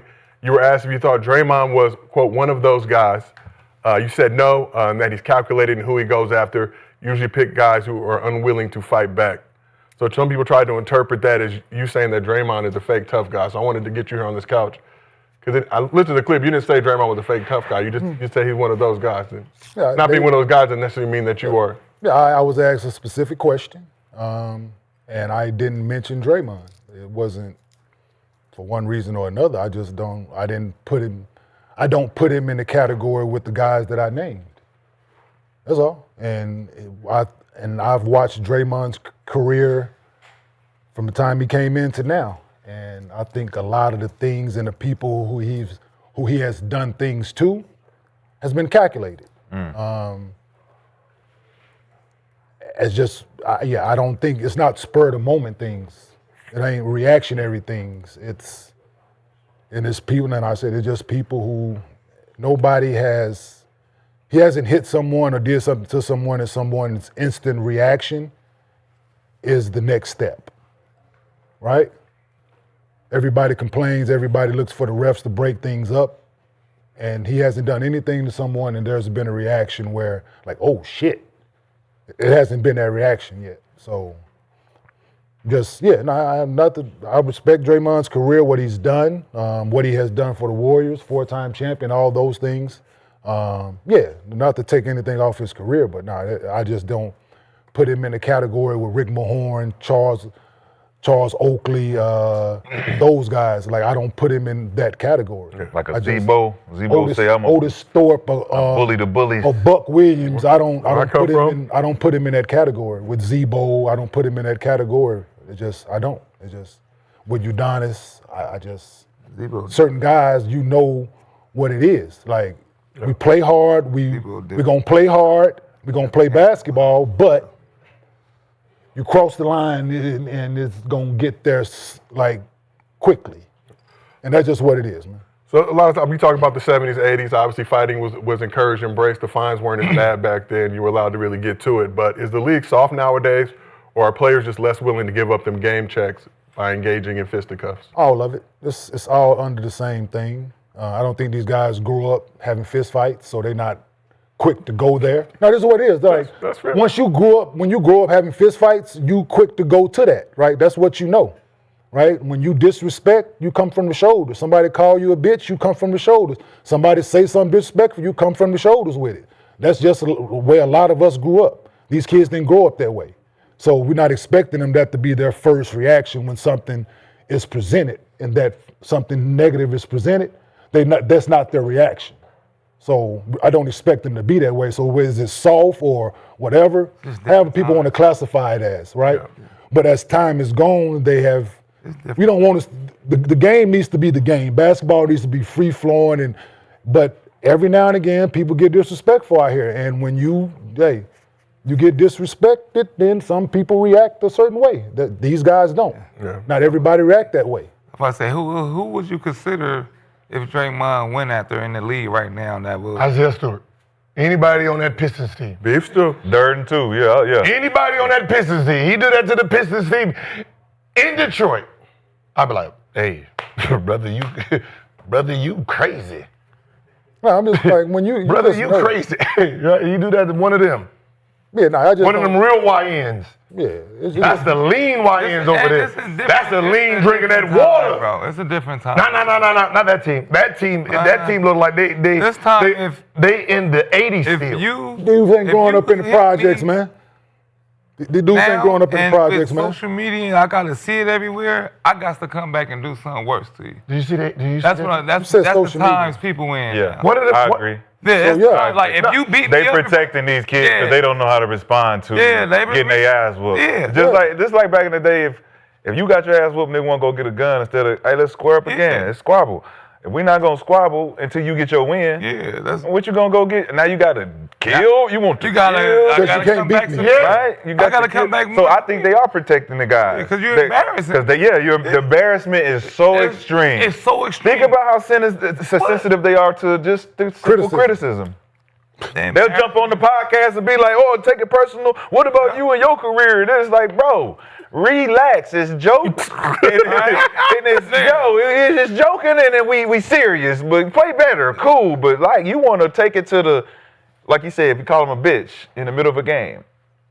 It's interesting because sometimes tactics for certain players are to rile you up, get you fucked up mentally. I'm gonna say what I can say to get you thinking about this shit while you shooting this. Be like, this nigga really just called me that. For real? Like, I'll fuck you up. It's like, hey, look, at the end of the game, it's like, hey, look, bro, you know I was fucking with you, right? See, no. You can't turn that down. But that's what I'm saying. That's the tactic. Yeah. If you, so let's talk about ticket, right? Let's talk about so specifically ticket, right? KG with that shit. Bitch ass nigga, you bitch. My question is, nigga, who you talking to? I asked that nigga, who the bitch ass nigga? I need to know because I don't want to misinterpret that you talking to me. I need to know who the bitch ass nigga is out here. Or that's like, I need to know that. Because if I interpret you talking to me, it's gonna go a whole different way other than playing basketball. But see, that's the difference I'm talking about. So where Ticket from where he was playing, that was our tactic of showing the dominance and the demand of respect. Hey, you bitch ass, if you don't say it back, you really are a bitch ass nigga. See, I don't want to say it back. What's up? Yeah, back on you, bitch ass nigga. See, that's the difference. That's the thing. See, that's that it's shit. Where you from? Yeah, because you bitch ass nigga get punching your shit. Yeah. Like, you call me a bitch ass nigga, my next reaction not to punch you, call you another one. My reaction is to punch you in your shit. Because you told me you wanted to fight by calling me a bitch ass nigga. But guess what? No, we did. Yes, you did. No, we did. No, we did. You took that. You interpreted that. Because that did not come out of my mouth. That did not come out of my mouth. From Oak Cliff, Texas, my nigga, we come from the show. If I can get you out of that element, but the thing is, the thing is, so this is why I grew up. Listen, you do that, we come here with it, and we gonna start back playing basketball after the fact, nigga. When I used it in the terms I used it for, was just me saying it. No. The only people who interpret that is people who like to fight. They like to fight. And then you out 3 games, you out 5 games. What did I do? Cool. Let me say I want to fight. No. Don't just interpret one word as fight word. That's just part of my lingo. Sticks and stones will break your bones, and words will never hurt me. Never let that shit get to me. You can call me all the bitch ass niggas. I'm looking up laughing at you. Like, I like this type of energy. I've been called that plenty of times. I'm ready for that. Yeah. I got him hyped up now. He's mad. He can't wait to steal on me. No, the thing is, can't wait. That's what you misinterpret. I'm not mad. That's the thing. That's the problem too. That's the thing. I'm not mad. But you want to fight. Yes. No, thank you. Yes, no, nigga. thank you. Yes. No, not mad. And coach. What's wrong with this? What's wrong with this? What's wrong with this one? Yes. He didn't come to play basketball. And doing that while he's I did. did. Hey, What's wrong with yo, what's wrong with hey, this man for real? I came, Like my I came to play basketball. Every You time did. he see me, he mad now. Fuck no. that nigga, man. I'm gonna The make thing him is, mad. I'm no. gonna make him mad. I'm gonna see him So after the the thing game. is, we can be on the same court. Got it. We can get it. So this thing, I grew up. See, y'all didn't grow up in my environment. I grew up in my environment. Nigga do that shit. I didn't see niggas fight, get to it. Niggas get done, nigga can go back hooping unless you the nigga that got your ass whooping, you want to leave. Yeah, the nigga that whooped you, he ready to hoop some more. I'm sure. In the NBA, you ain't no more hooping. Ain't no hoop no more. Ain't no stay on the court. Everybody- That's the reason why we amp you up. Oh. We know if you cross this line, you're unprofessional. You won't do it again? Your emotions got the best of Hey, you. you won't do it again? You are emotional. Yep. You are emotional. Any nigga I punched in his shit, ask me if he did it again. Nope. Man, you can't wait to.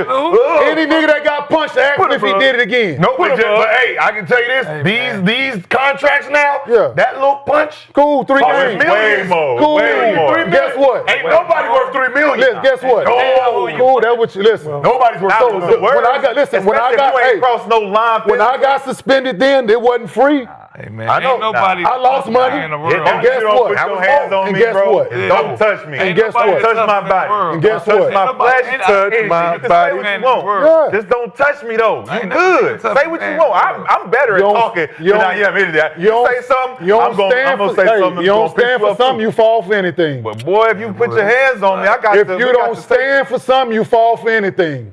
Yeah, that them young. Hey, that's why he say y'all falling. Yeah. They said they spent $500 on that gun. They using it. Yeah.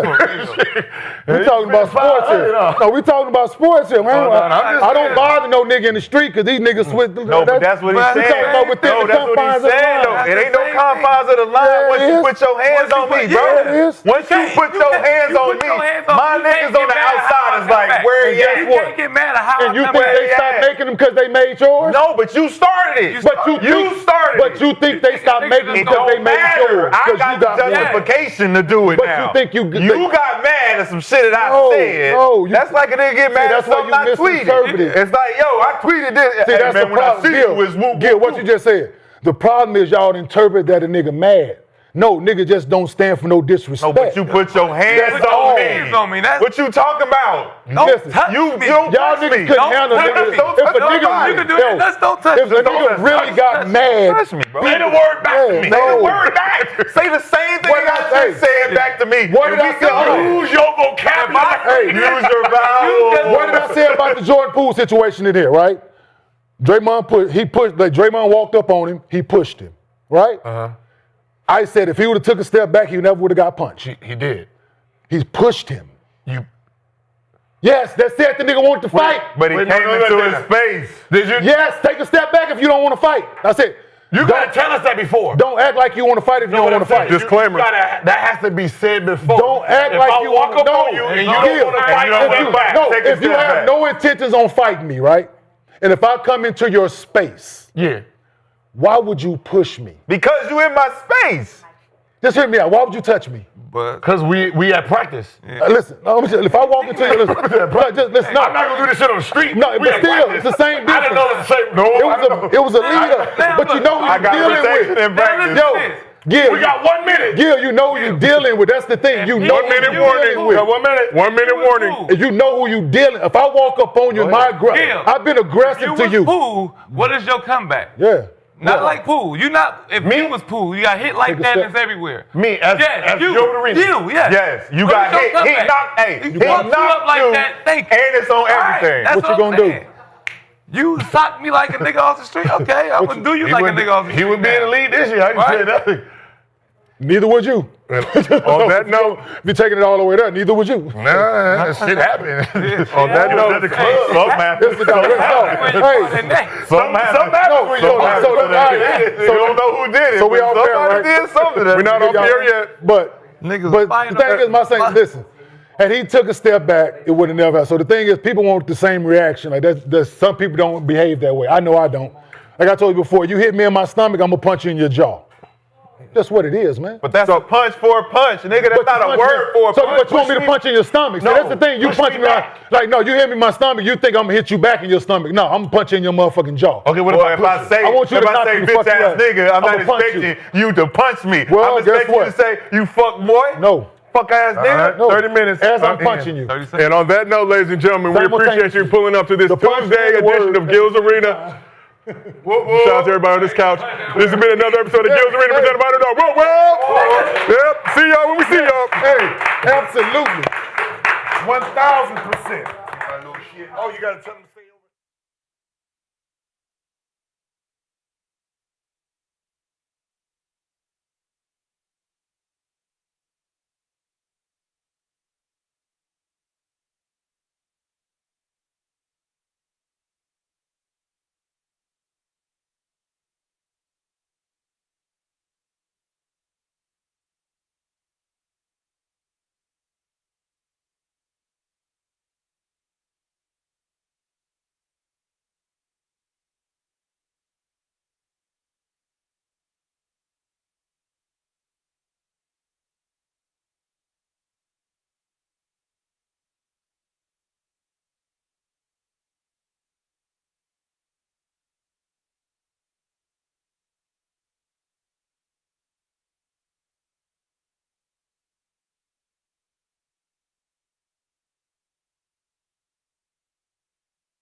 You are now in the arena. Welcome to Gridiron, presented by Underdog. Woo, woo! We had a fun little day because we got to watch the basketball boys. But now let's get into some football. My name is Kinsey. I am your host. And joining me on the couch, of course, we have one of the most prolific figures in the history of sports media and the man who's never lost a debate. And he's probably feeling good this morning. Feeling great. Skip Bayless! Then, of course, Super Bowl champion, 5-time Pro Bowler, 2-time All-Pro cornerback, Aqib Talib. Yeah.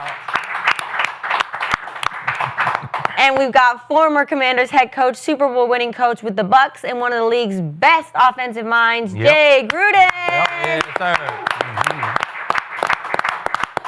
And I'm hoping for another fight between our boys because we also got All-Pro, 6-time Pro Bowl defensive tackle and one of the most disruptive D tackles of his generation, Gerald McCoy. Yeah.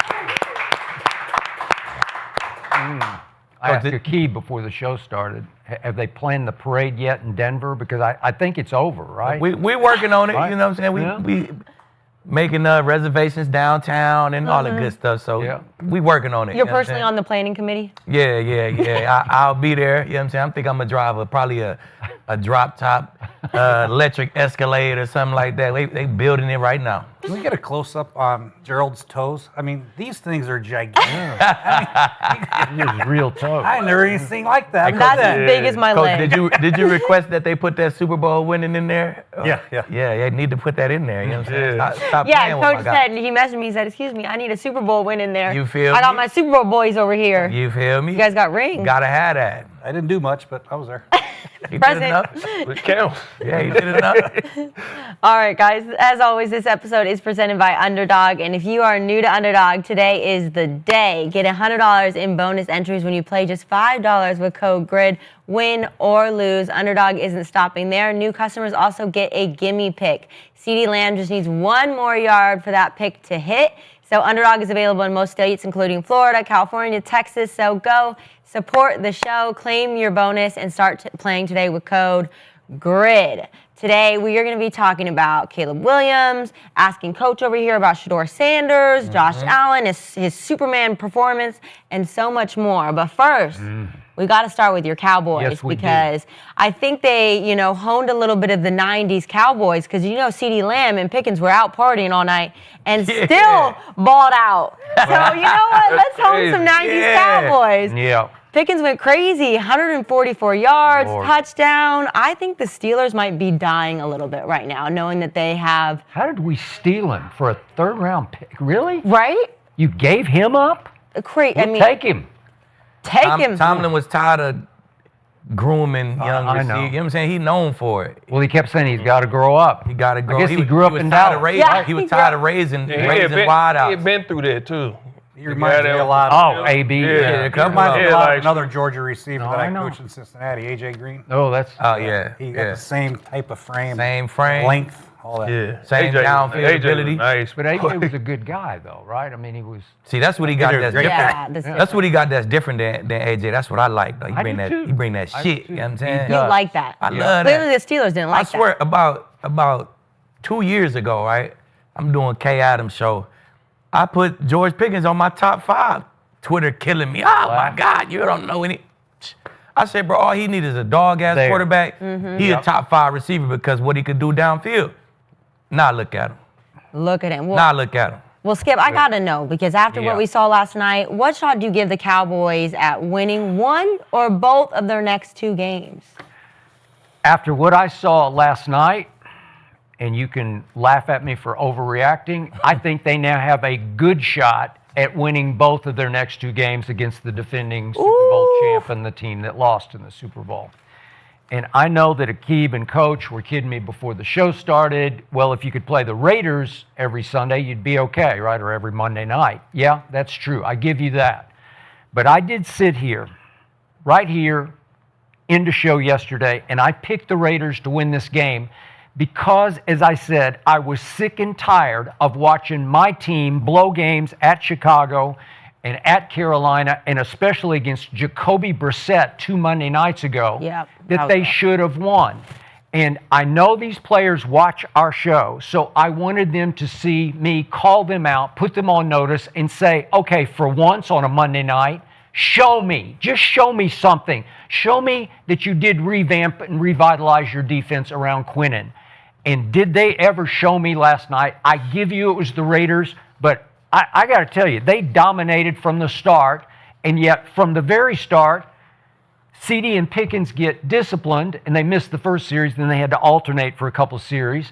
And to your point, yeah, they were probably out. I'm sure they missed curfew, and Coach Shoddy said, okay, you're going to miss the first series. I got that. But what I did love about it was they were out together. They seemed to really like each other. The ballin'. No, and CD having accepted him as a co-number one, man, that's a big deal. That's real. And they feed off each other. That's a big deal to me.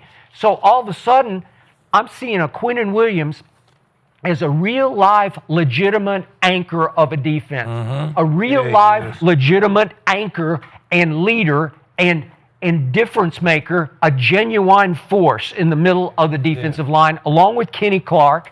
And all of a sudden, I'm seeing pockets get blown up. And I know the Raiders are no good in the offensive line, but they're just getting devastated and dominated. And all of a sudden, I'm seeing super highways to the quarterback. For Clowney's turned back the clock 10 years. He looks real to me. That looked real. That looked legitimate. All of a sudden, I'm seeing James Houston, and I'm seeing Osa, and I'm wait a second. Here's another one. Dante Fowler. I'm seeing flashes. All of a sudden, Overshown's back, and he's making a play here or there on defense because he's a force, man. And all of a sudden, Deron Bland looked like he could cover because he knew they're going to get to the quarterback, and he's only got to cover for 2.5 seconds, or Gino's going to go down.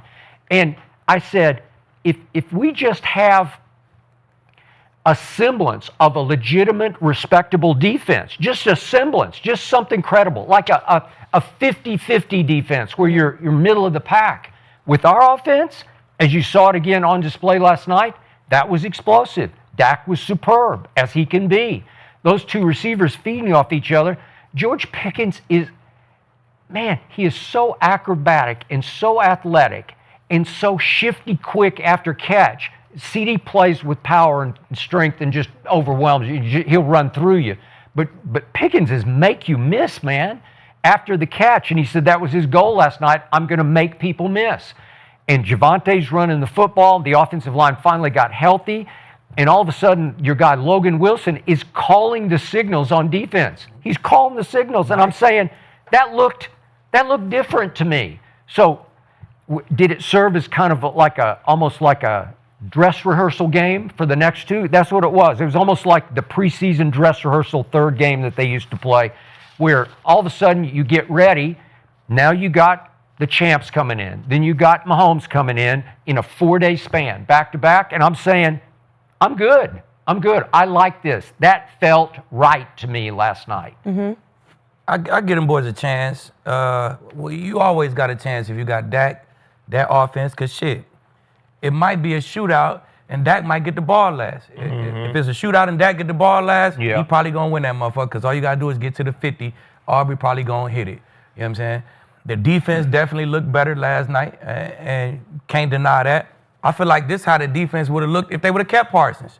All you need is one guy to demand all the attention, and then all the other guys going to eat. They don't have nobody to demand attention without Quinnen Williams, without Parsons. So you add Quinnen Williams in there, he demand all the attention, other guys come free. I mean, Micah was there the last 4 years, and I couldn't. And they were straight. That's why they was up there in sacks, up there in turnovers.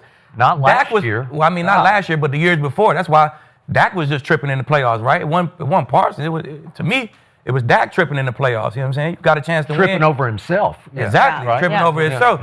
But the defense definitely, they looked better last night because they got a guy to demand all that attention. They did. But with that being said, the Raiders still crossed the 50 every time they got the damn ball. They moved, you know what I'm saying? The kick 3 field goals, stalled out a couple times.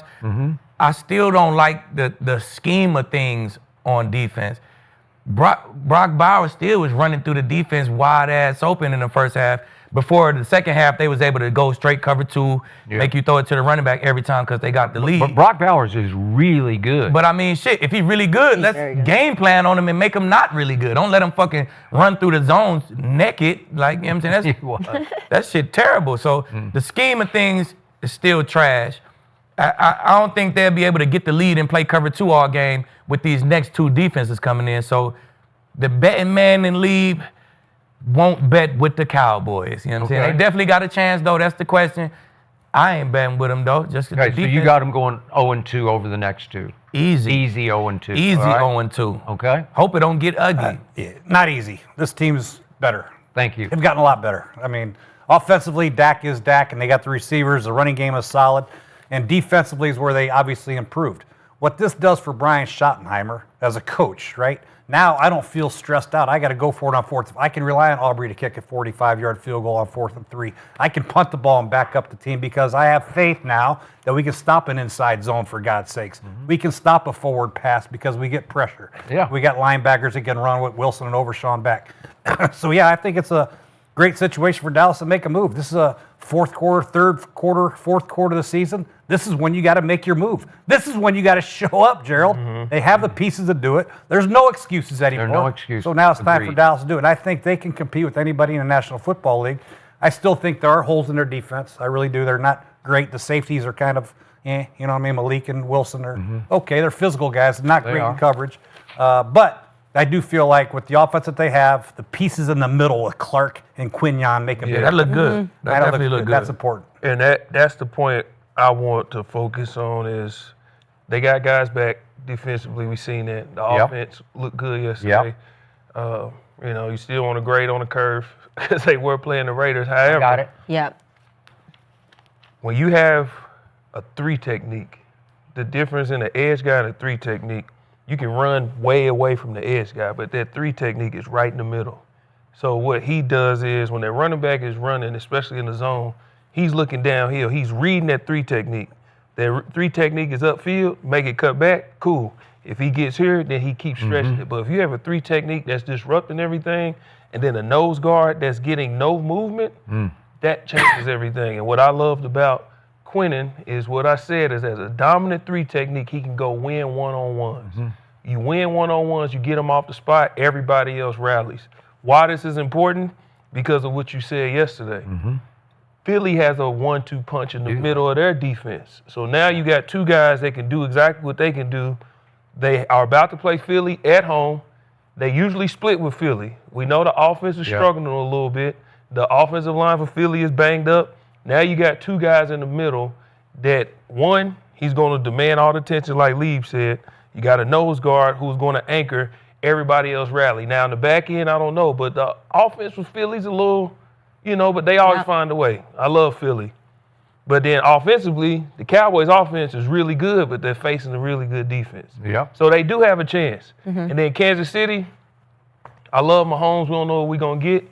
I'm with Lieb. I still have them losing both of these games. But they really do have a shot. One wrong mistake, and the Cowboys can still win one of these games. But I love that 1-2 punch in the middle, man. It looks great. Allow me to remind you, opening Thursday night at Philly, the defense as it was without Micah did hold Jalen and company to 3 points in the second half, and it wound up 24-20 because in the biggest shock of the year to me, CeeDee Lamb dropped 4 passes in that game, 2 in the fourth quarter, 2 big downfield balls in the fourth quarter. If he catches those 2 balls, I think we win the game. Okay? I don't. I do.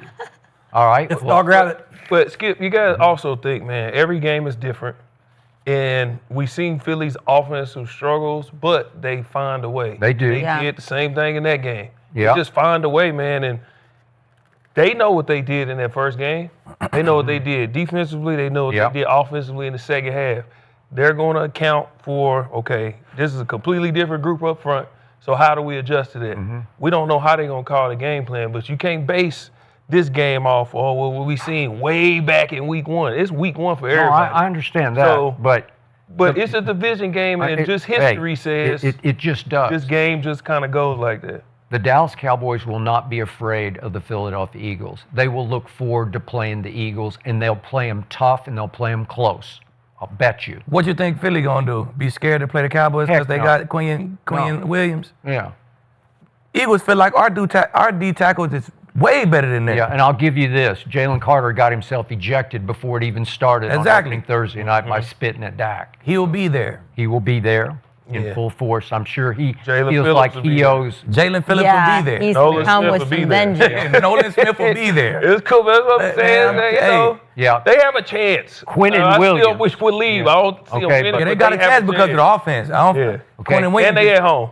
Quinnen Williams will be there. Oh, yeah, he will. And he fucking looked Overshown great will last be night. there. He looked great last night. Philadelphia's going from Lane Johnson to Fred Johnson at right They are. tackle. That's a big, Big deal. It's a big deal. Fred Johnson was. Did you see Fred Johnson Yeah, last but it's game? still a big deal. But did you see him last game? Played all right. Shit. Not Lane. I seen him on Aiden Hutchinson by his damn self a few times. And Aiden Hutchinson ain't do shit. Lane's pretty So, good. hey, Fred pretty good. All right.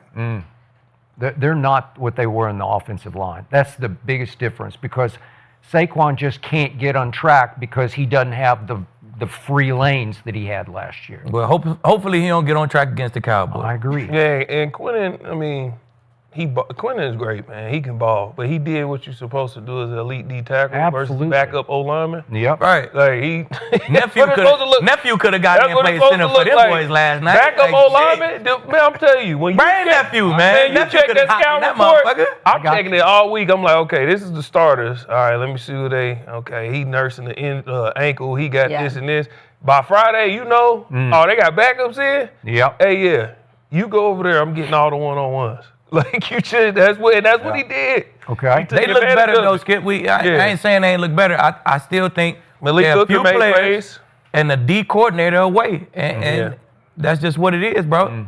You calling weak free zones first? Like ain't no way Brock Bowers come catch an 18-yard. What the fuck is we doing? What did we do all week? I know, but he's been doing that to everybody. But what did we say we gonna do all week? All right. All week game plan. Who we gonna stop, Coach? Trey Tucker? Nah, exactly. Bowers. How did he come out and catch a 20-yard, whatever it was, stop route, corner route, 7-stop? Like, what are we doing? Okay. Because you don't got to load the box. Like, come on, man. You ain't got to load the box yet. I think Genty's going to be good, but he ain't at that level where you got to load the box. Like, come on, man. Okay, well, what did I tell you yesterday? You just totally rebuilt everything on the fly through a bye week. Yeah. And I asked you, do you think they're going to gel and click on opening Monday night? And you said no, that it'd be a problem. Okay. Shit, it was a problem. But like I said, did you see the post game? Mm-hmm. You see how emotional they were? Yeah. Told you they was going to come out and play hard for their teammate who passed away.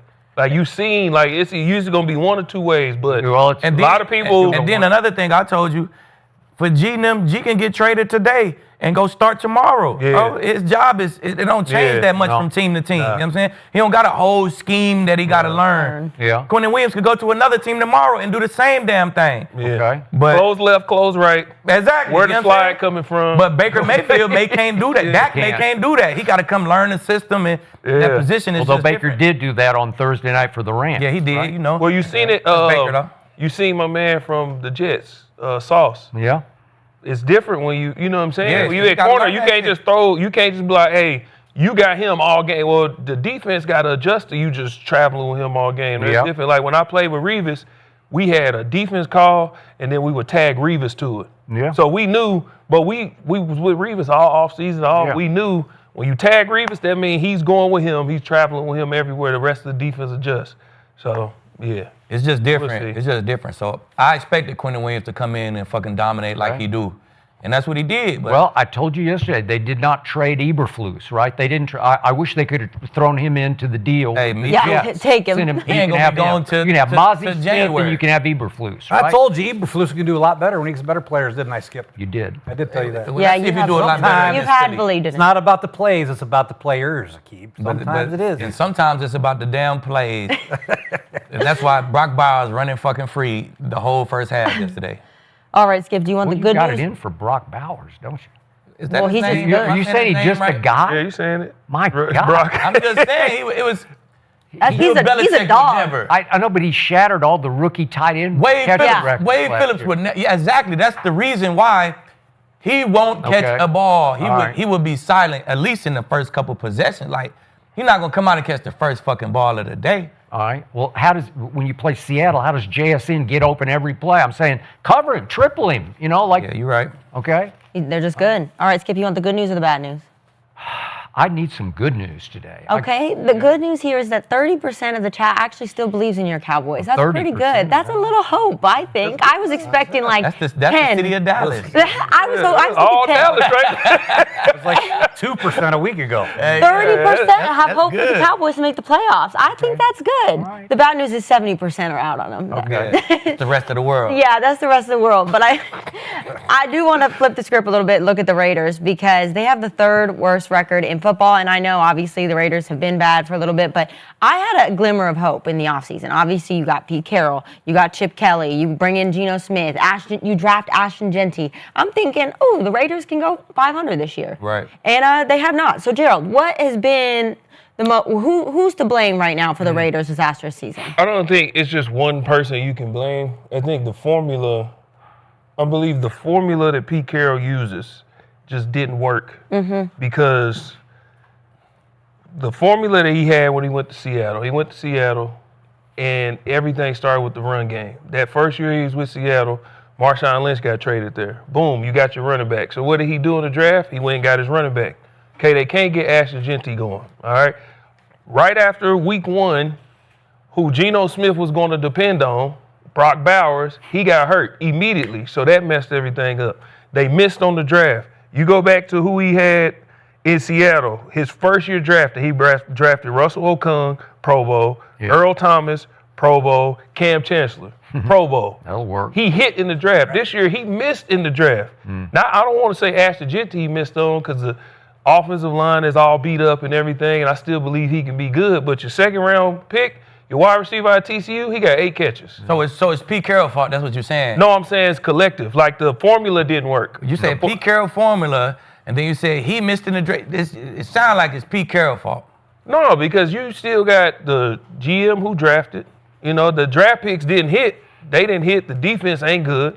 So I'm saying the formula that he wanted to use, it just didn't work because the players didn't work out. Chip Kelly, I don't know what the heck he doing. I don't know what Chip Kelly got going. Defensively, I have no idea what scheme they run and how they using it. They got Jamal Adams at linebacker. Jamal Adams can't take on no blocks.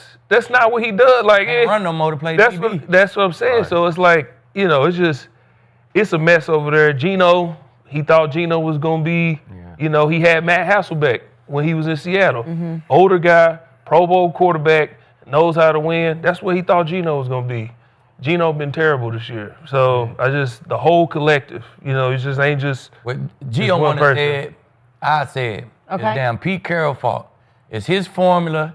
He the one who wanted Geno, right? He the one who helped build the team. Pete, I don't give a damn who the GM is. With a head coach like Pete, he the damn GM. He picking his players he want. He got everything to do with everything. You know what I'm saying? That's why you bring him in.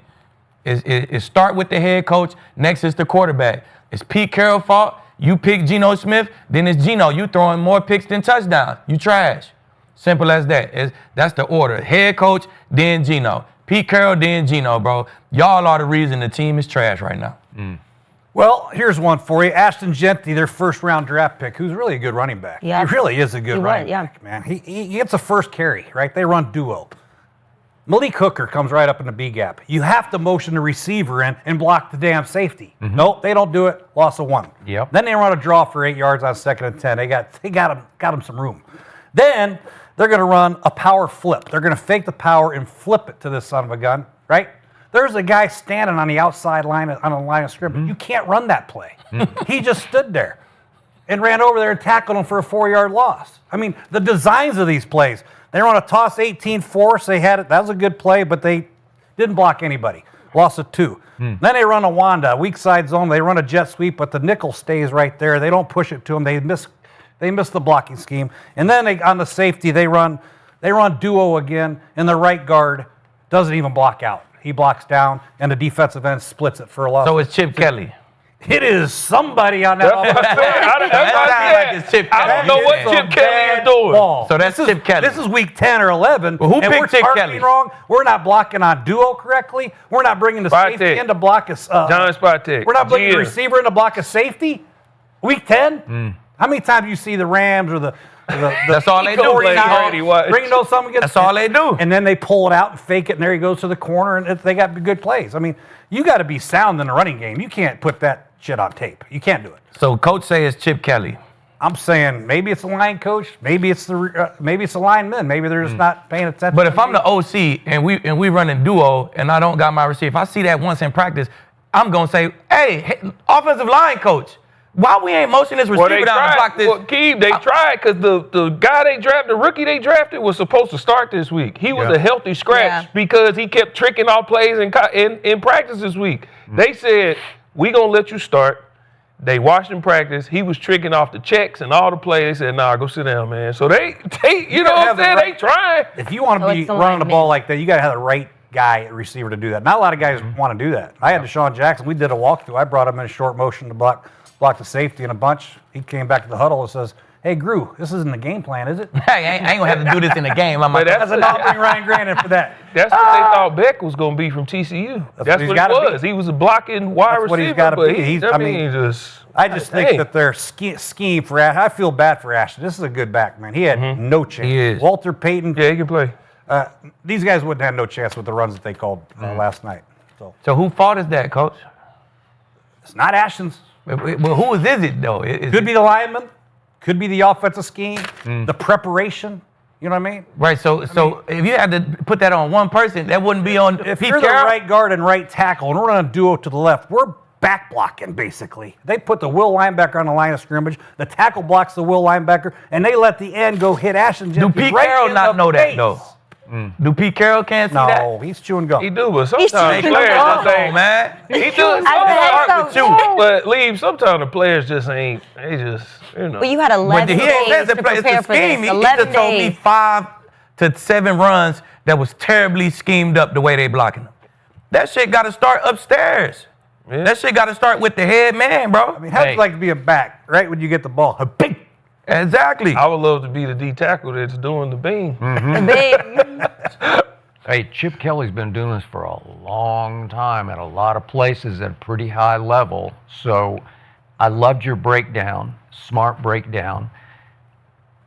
I keep hearing Ashton Genty is going to be really good, really, really good. I hear it from everybody.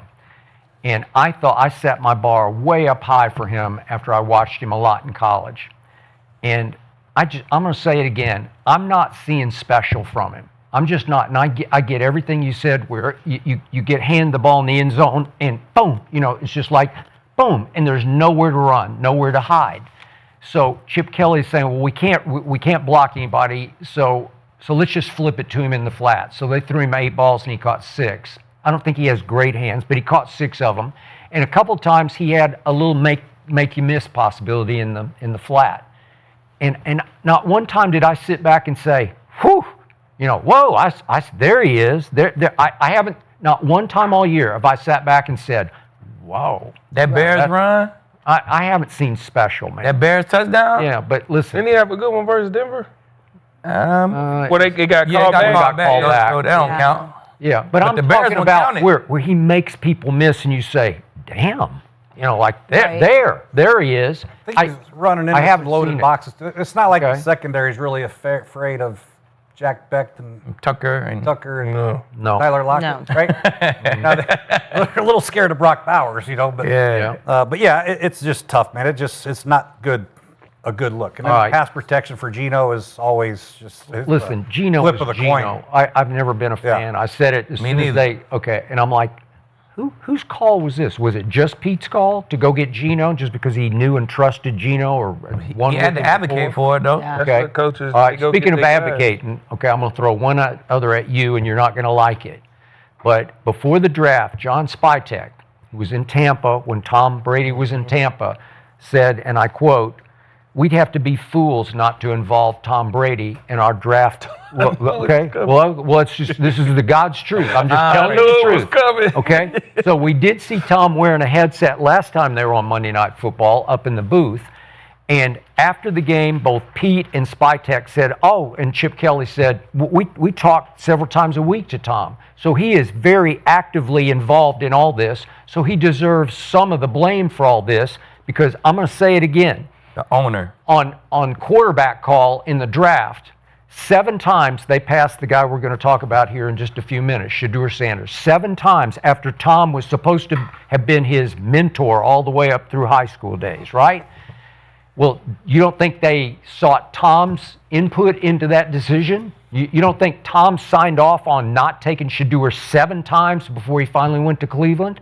I'm sorry, I know for a fact that happened. They asked his opinion of Shedeur Sanders, and they took it to heart and took it to their banks because he was the greatest quarterback who ever played to me by far. Okay, so I've always defended him and supported him as a player, but in this case, remember, Michael Jordan proved to be the worst GM in the history of pro basketball. He did. Your guy John Elway proved to be a disaster at trying to pick a quarterback in Denver. A disaster. John won a chip. Okay, with what? With when Peyton knocked on the door and said, "Hey, can I play?" Okay, well that's not picking a quarter. Go back and look at his draft picks. Lord have mercy, right? He won the chip as a GM. Okay. Regardless on how it happened. Okay. If Peyton didn't fuck with John, he wouldn't have came. Okay, well John he'd still be picking players if he had created a dynasty, but he couldn't create a dynasty. But he did though. He created one of the best defenses of all time. That's what John did. Okay. He called my phone personally. I understand. So I mean, but this Judge D. Ware. Why would you, why would you even try to take a shot at the Broncos? I'm just saying. Why would you even try it? Well, it's not a legit shot though. You Wait, help me John out. fucking did work. Do you remember Paxton Lynch? I don't know whatever happened to him, but John picked him, right? Yeah, he was did. trash. He had a good combine. Players fuck up. You feel me? Players fuck up. But if you won the chip as a GM, your ass ain't trash. Okay, but again, literally, Peyton knocked on the door and said, "Can I play?" after Indy dumped him, right? Well, Peyton took trips to a lot of teams. Okay. So you saying Somebody had to close the bad deal. at picking quarterbacks or bad Yes. at picking players? Period. But quarterbacks. And that's like Michael Jordan. How can you not pick a basketball player? It's because he was so great that, well, go look at him. Are you laughing? Well, seriously. He had a shitty team, though. He had a shitty team and picked him. It was some filth, though. Yeah, he had the Bobcats, though, Skip. Like, he started with the shittiest team. And Okay, tried to but build them up. go look at his draft picks. Go look at what happened. It went for 9 straight years. Man, he was slapping people in the back of the head. Jordan was pissed. He was on the golf course. Yeah. He was playing golf. I don't know if the owners get. I guess we're talking about GMs, but Tom is 5% owner, man. How is it his fault? We'd be fools not to involve Tom Brady. You don't think Spytek, who's close with Brady, doesn't call him all the time? You don't think Brady hadn't had input in who should be? You don't Brady think just followed what the rest of the league said. They said we can't pick him, fam. Okay. We can't pick him. Okay, you don't think Brady? They did the Colin Kaepernick shit to Shedeur. Brady just fell in line with everybody else. Man. Okay, you don't think Brady had input in let's go get Geno? You don't think Brady signed off? Hell no, I think that was strictly Pete Carroll. I don't That know was about Pete Carroll that. going to get his guy. Yeah. Would you trust Pete Carroll to do it all by himself? I don't know. I agree with you, Skip. Yeah. Tom Brady has some say. Some say. A lot of say. Did Yeah, Pete Carroll I think a lot got of some say? Thank you. Probably not as much as Tom. Fuck, Yeah. what the fuck? Come on, man. So you will put more blame on Tom Brady than the head coach? Are we serious? I'm not blaming him. I think Geno was a good sign in the offseason. Geno was a good quarterback. He had some good games in Seattle. It's not like he's a dud. He did. They just don't have a lot of people around him right now. The O-line's not very good. He got no receivers. They don't know how to block duo, for God's sakes. What about the rest of his life before Seattle? He's had some rough moments, but he's had some good games, man. Geno actually, from the Giants and going to Seattle, he's had some good games. He's had some good years. He really has. This ain't Geno one probably of them. through me. This ain't one of them. Geno This ain't one of them good years. And a touchdown. So I love him. Yeah, you love Geno. Yeah. Hey, I love him, man. Hey, you like him, coach. I love him. All right, enough about the Raiders. Let's talk about a really good head coach. But Mike Tomlin actually confirmed this morning that Aaron Rodgers has a fractured wrist, but he doesn't need surgery, so a little hope, and he isn't actually ruled out in the game versus the Bears this week. So, Akeem, how will Aaron Rodgers' injuries impact the Steelers' chances of winning the AFC North if he needs to take time off? That's an if, right? So Yeah. I think that'll be fine because it's his left wrist. Yeah. And shit, he might not miss no time, right? And shit, Bradshaw rocked out with the cast on 77, right, Skip? You probably watching it. What you was doing in 77, Skip? I was around. You was around, you know what I'm saying? You watched it, you feel me? They seen it live and direct. So it's his left hand, man. You could nowadays it's small, slim casts you could put on that thing and let him go play. You know what I'm saying? But if he do miss time, shit, Rudolph came in, had a damn good game. He had 2 possessions in the second half. He was 12 for 16, 127 yards and a touchdown. And how the fuck his QBR was 24, Skip? I don't get it. I didn't don't get it. that That one make either. me not believe in QBR. Yeah. When y'all do shit like that. Yeah. Like 24, serious? Mm-hmm. And all he did was come in, score a touchdown, and then get the ball again and kick a field goal.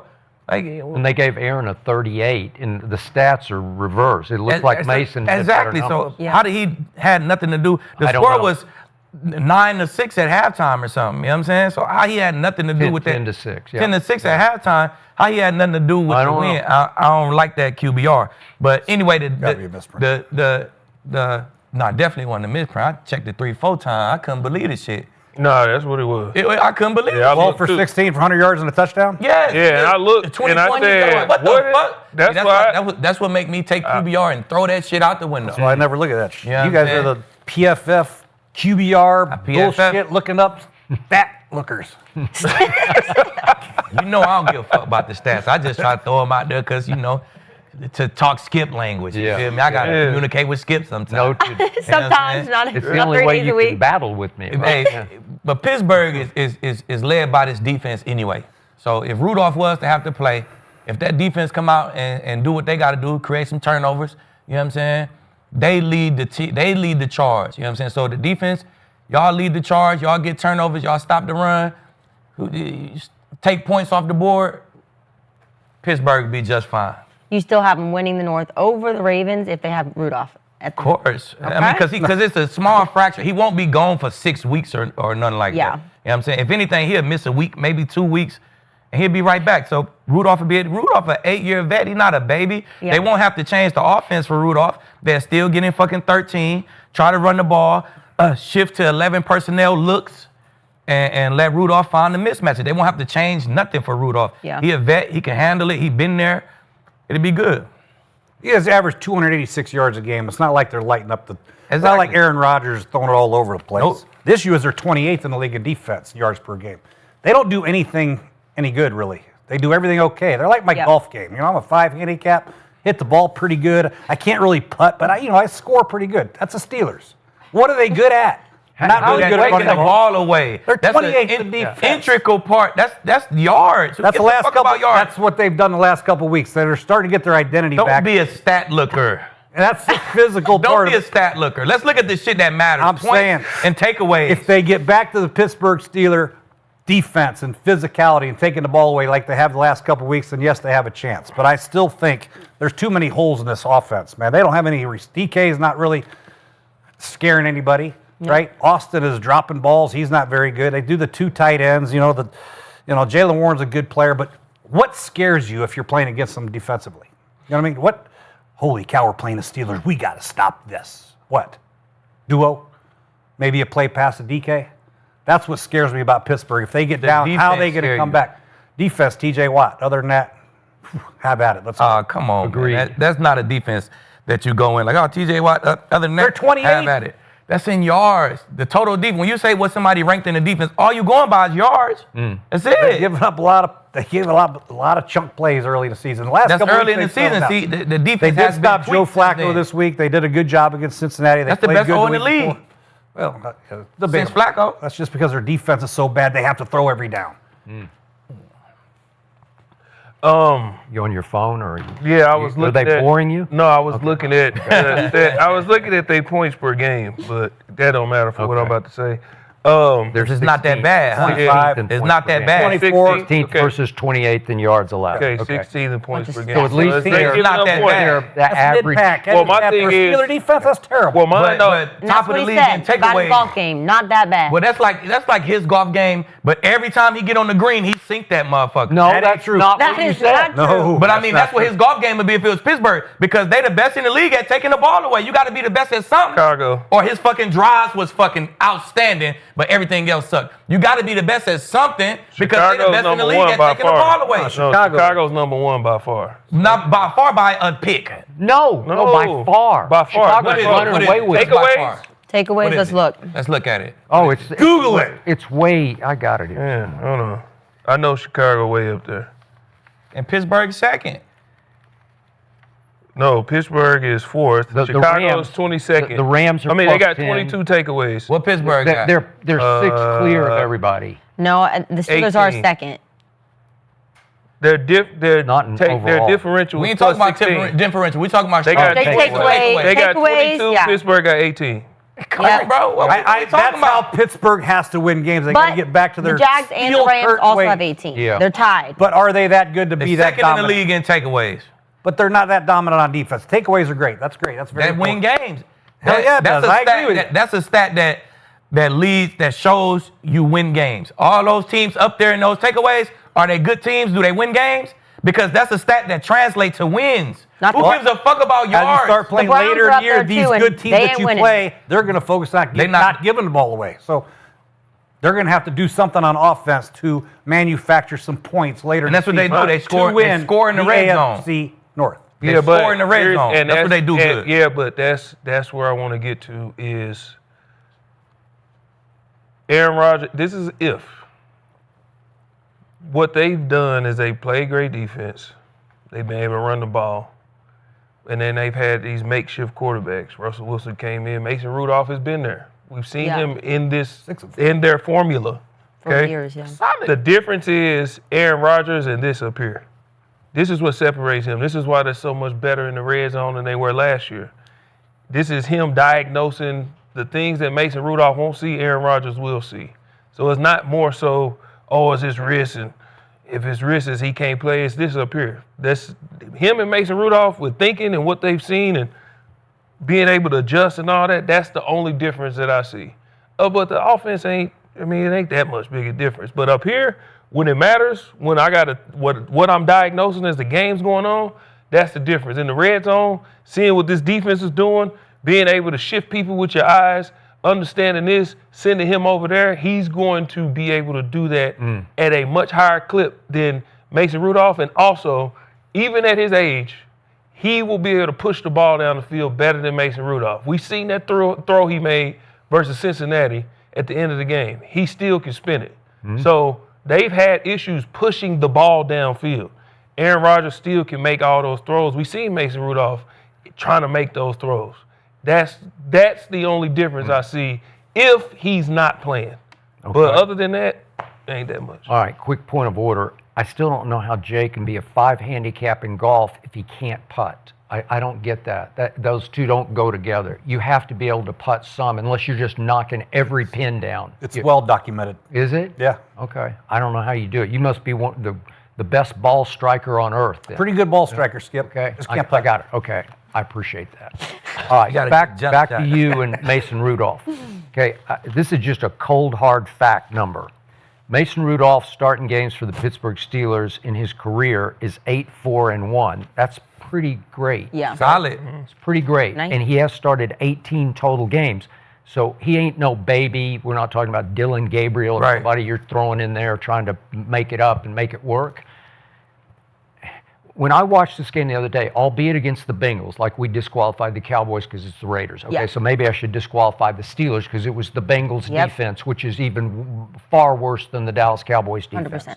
But I watched the first half and then I watched the second half. And Aaron, it was 10-6 at halftime, and Aaron was okay. He was just sort of what he always is. And he'll make the occasional throw, and I give you the red zone, just up here, just because he can see it a little better than obviously Mason Rudolph. But Mason Rudolph is pretty good and pretty trustable in big game moments, which they're going to have. If he gets called upon, I don't think they lose a whole lot with Mason Rudolph. And in the second half, he put up the numbers that Akib was talking about that should have led to a much better QBR. But the score of the second half was 24-6 Pittsburgh. Okay, so they rose and shone with Mason Rudolph. They didn't miss a beat, and they seem to enjoy playing for him because there's some plays he'll make that Aaron is no longer capable of making because Aaron has lost his stomach for standing strong in the pocket and taking a shot in the face and making a throw. He's just not going to do that. You're going to get a lot of fall-aways because he's 41. He don't want to do that anymore. Right. Okay? So I don't think they miss a beat with Mason Rudolph. I can make a case. It looked better. At least it may be a little better. Maybe a little better. In the second half of that game, the offense did look a little better. bit better. It just looked better to my eye. It did. Okay. But yet and still, back to the Ravens, I'm sorry, they've won 4 in a row. They're going to win this division. They're just going to because they're just better. The quarterback is better. Lamar's better than whichever the quarterbacks you want to talk about. And their schedule is the 16th toughest to close. Pittsburgh's is 13th toughest to close. But when I look at the Ravens' schedule, they got the Jets coming up, then they got the Bengals on Thanksgiving night, then they get the Steelers at home, then they go to Cincinnati, and then they get the Patriots at home. Well, they might end up winning 9 in a row here. And if they win their next 5, man, it's going to be way over because they're going to get to 10-5, and you're going to be looking up at them in Pittsburgh. Just to clarify, were you Steelers or Ravens? I was Ravens. Okay. So Yeah, I got 3 Ravens Ravens too. here Yeah. too. I You're was sticking Ravens with when they were 1-5. All right. You did. That is true. Yeah. So you guys are okay, but the chat is split 50-50 right now, Steelers, Ravens. So the North is up for grabs, but today's show is sponsored by SeatGeek. So everyone can use our code Gridiron10 and get 10% off your SeatGeek order. So whether you're a new customer or not, sports, concerts, festivals, you name it, the Rams are in action, looking like one of the best teams in the league. So a lot of people have been looking on SeatGeek for the best deals, and SeatGeek got the plug on some of the best seats. So SeatGeek rates on a scale of 1 to 10, so look for the green dots. Green dot means a good deal, red means bad. No matter how many times you bought tickets, using SeatGeek before, you can use the code. So go use it as many times as you want. Code Gridiron10 is going to get you 10% off of your order. So take out your phone, open the SeatGeek app, and add the code into it so you have it in your account for next time you want to go buy some seats. Now let's move on. Let's talk about how the crew felt really encouraged by Shedeur Sanders. You weren't here yesterday, but most of the response was encouraged by his performance, getting thrown into the fire on Sunday. So, Coach, I want to know how you feel. What did you see from Shedeur's debut? Yeah, first of all, I'm not in the excuse business. I don't want to hear anybody say he didn't get any reps. They don't know the snap count. That's pro football. That's the way it's got to be sometimes. That's just the way it is. All right. This isn't a movie. This isn't Rudy. We're not going to carry it off on our shoulders. All right. You got to go out and perform. I don't think Shedeur, I don't think Dion, they don't want your excuses for their kid. They don't need them. Yeah. That being said, he had 3 really bad plays out of the whole game. And not really, really bad. The first one was on a naked pin where he didn't stretch the defense and he threw it right now and Kyle Hamilton almost picked it. Remember that? That was a bad play. That's easily coached. You got to get more width and depth, stretch the defense, look for your low cross, and get to the late down flat late. It's called late down flat for lazy. We get to it late. Do it too early. The next one was on the pick. He had pressure on his face. We'll talk about pressure later on. He should have taken the immediate quick out in the flat instead of trying to push it to Jerry Jeudy. I saw what he saw. The corner had his shoulders open. He thought Jeudy would cross face. Jerry fell down or did something. It was a terrible route by Jerry. Sat down. I don't know what the hell he was doing. That's an honest mistake. But however, if you're coaching a quarterback, you say it's 3rd down and 10. You don't have to force it to the deeper throw all the time. Let your receivers underneath make a play, get the first down. Yeah. And then the last one was 3rd and 10 at the end of the game. They had an out route and a go route. Jerry Judy's wide open on the out route. He tried to throw the go ball to Gabe Lavardian. He's 5'8". You got to know your matchups, right? We're not going to throw a go ball to a 5'8" receiver. He's probably throw it to him in scout team, and that's his boy. Let's give him a shot. Take the out route. Let's move the chains. Was the accuracy of the ball good though? Did he? That was a good ball. That was a good ball. But Yeah, we're not throwing it to Gabe Lavardian on 3rd and 10 with the game on the line. All right, let's throw the out route for the completion and move the chains. All right, that's 3. Why was Gage Laverdan in the game to start with? That's like we couldn't. Let's not throw the ball. He's an undrafted rookie, okay? But still, it was a good ball. He get a check on Wednesdays too. So okay. Yeah, I got. He's in the league. He's in the NFL. But that being said, that's only 3. He was in 3rd and 8 to 10 at least 8 times. That's not good for a young quarterback. The pass protection was awful. He had no chance on 85% of the play. He had no chance. He had a good scramble for a first down. He had another good scramble. He did some good things. The second play of the game where he threw the check down, the over the ball for a gain of 8, They ran the same exact, this is why reps matter. Ran the same exact play later on with the dagger and the post over the top. He rips the dagger for a gain of 22 yards. He did. You know what I mean? Yep. Same exact play. You can watch how repetition, okay, I got the same play. You know, I could have maybe pushed the dagger. You're looking at the tape. Let's call it again. If they suck up a little bit, I'll throw the dagger. That's what he did. There's a lot of good that he did. I think the poise, I think he looked good. He's got to do a little bit better with ball security in the pocket when pressure comes. He's got the ball hanging down too low. He's going to get that ripped out of there pretty soon. But to only have 3 bad plays in the situations that he was forced to play in, the 3rd and 8s, the 3rd and 10s, the running game, they run a weak Charlie, and they're not blocking anybody, so they're in 2nd and 10. First drive, they got a holding call. They're in 2nd and 18, 3rd and 10. It's a very tough situation. You know, not very many good quarterbacks could succeed. Experienced quarterbacks that play 30 years would have succeeded in those situations with those looks and that pressure on him in that game. Joe Montana could have come out of retirement and had no chance with what he was given in that game. So Joe would have done. I am encouraged. I think sometimes it's good to get your feet wet. Now the team's going to get to know him. They can hopefully game plan for him. It's still going to be hard, though. It is, of course. The blueprint's out there. He doesn't run very good. They're going to blitz him. They're going to get after him. They see that offensive line. There's a lot of weaknesses. Conklin's got a bad ankle. Cam Robinson's got a bad foot, whatever it is. If those guys are hurt, Kevin Stefanski, they got to do a good job of calling plays and get Junkins in. And Junkins, God, he's got to learn how to pass protect. My God. He does it all. He got to run through. So they got a lot of issues offensively.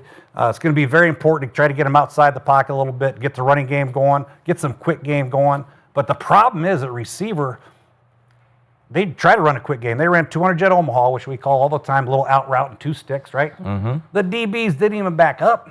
They didn't even back up. Not threatening. Yeah. So scared of nothing over there. If you got no quick game, the DBs aren't backing up. It's going to be harder. They got to push the ball down the field, but back them up.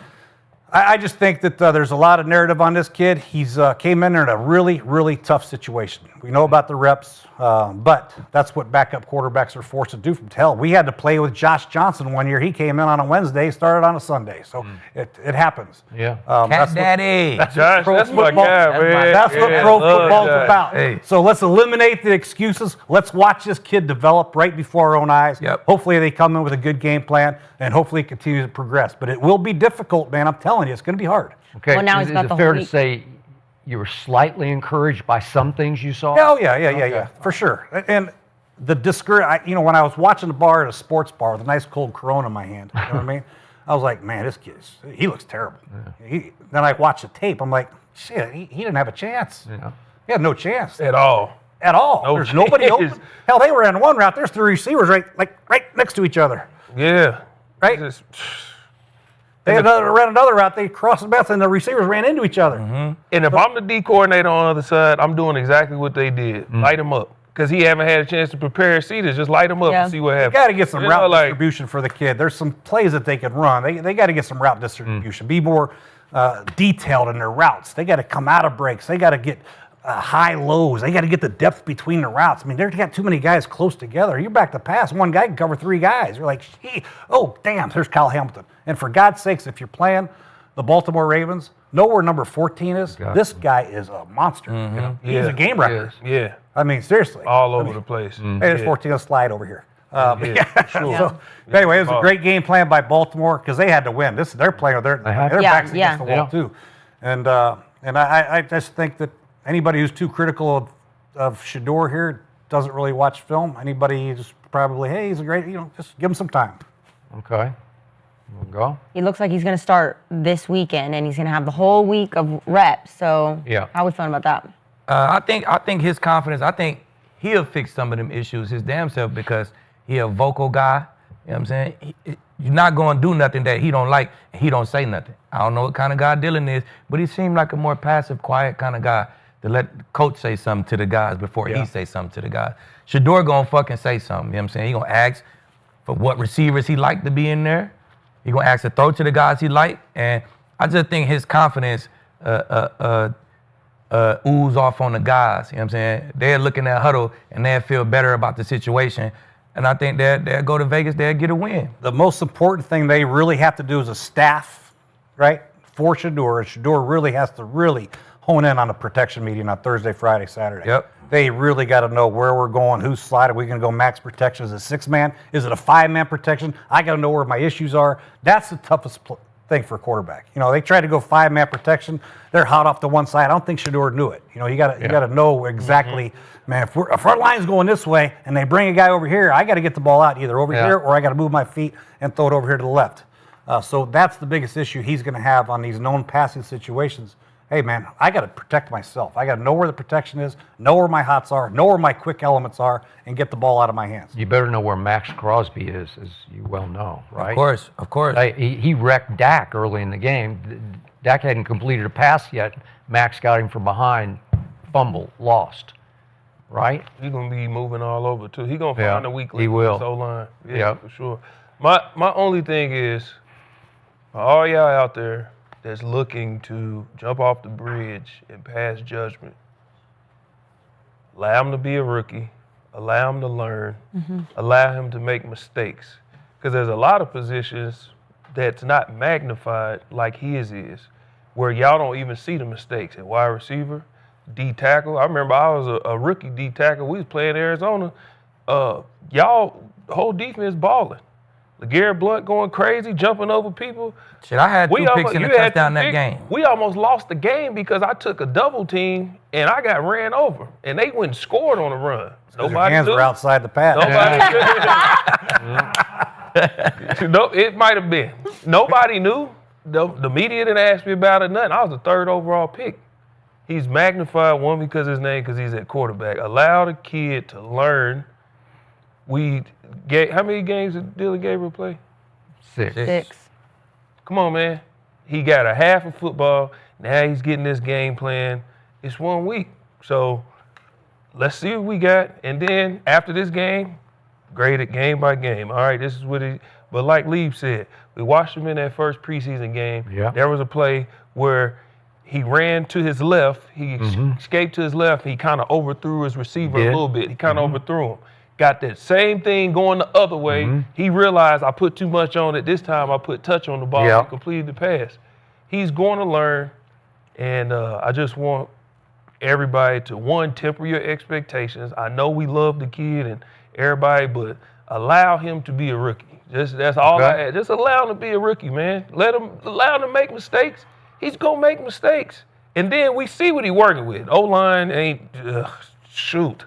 Can't nobody get open, so, but I think he'll be all right, but let's just allow him to play. Love Coach's breakdown on this. Smart, insightful, learned a lot, agreed with all.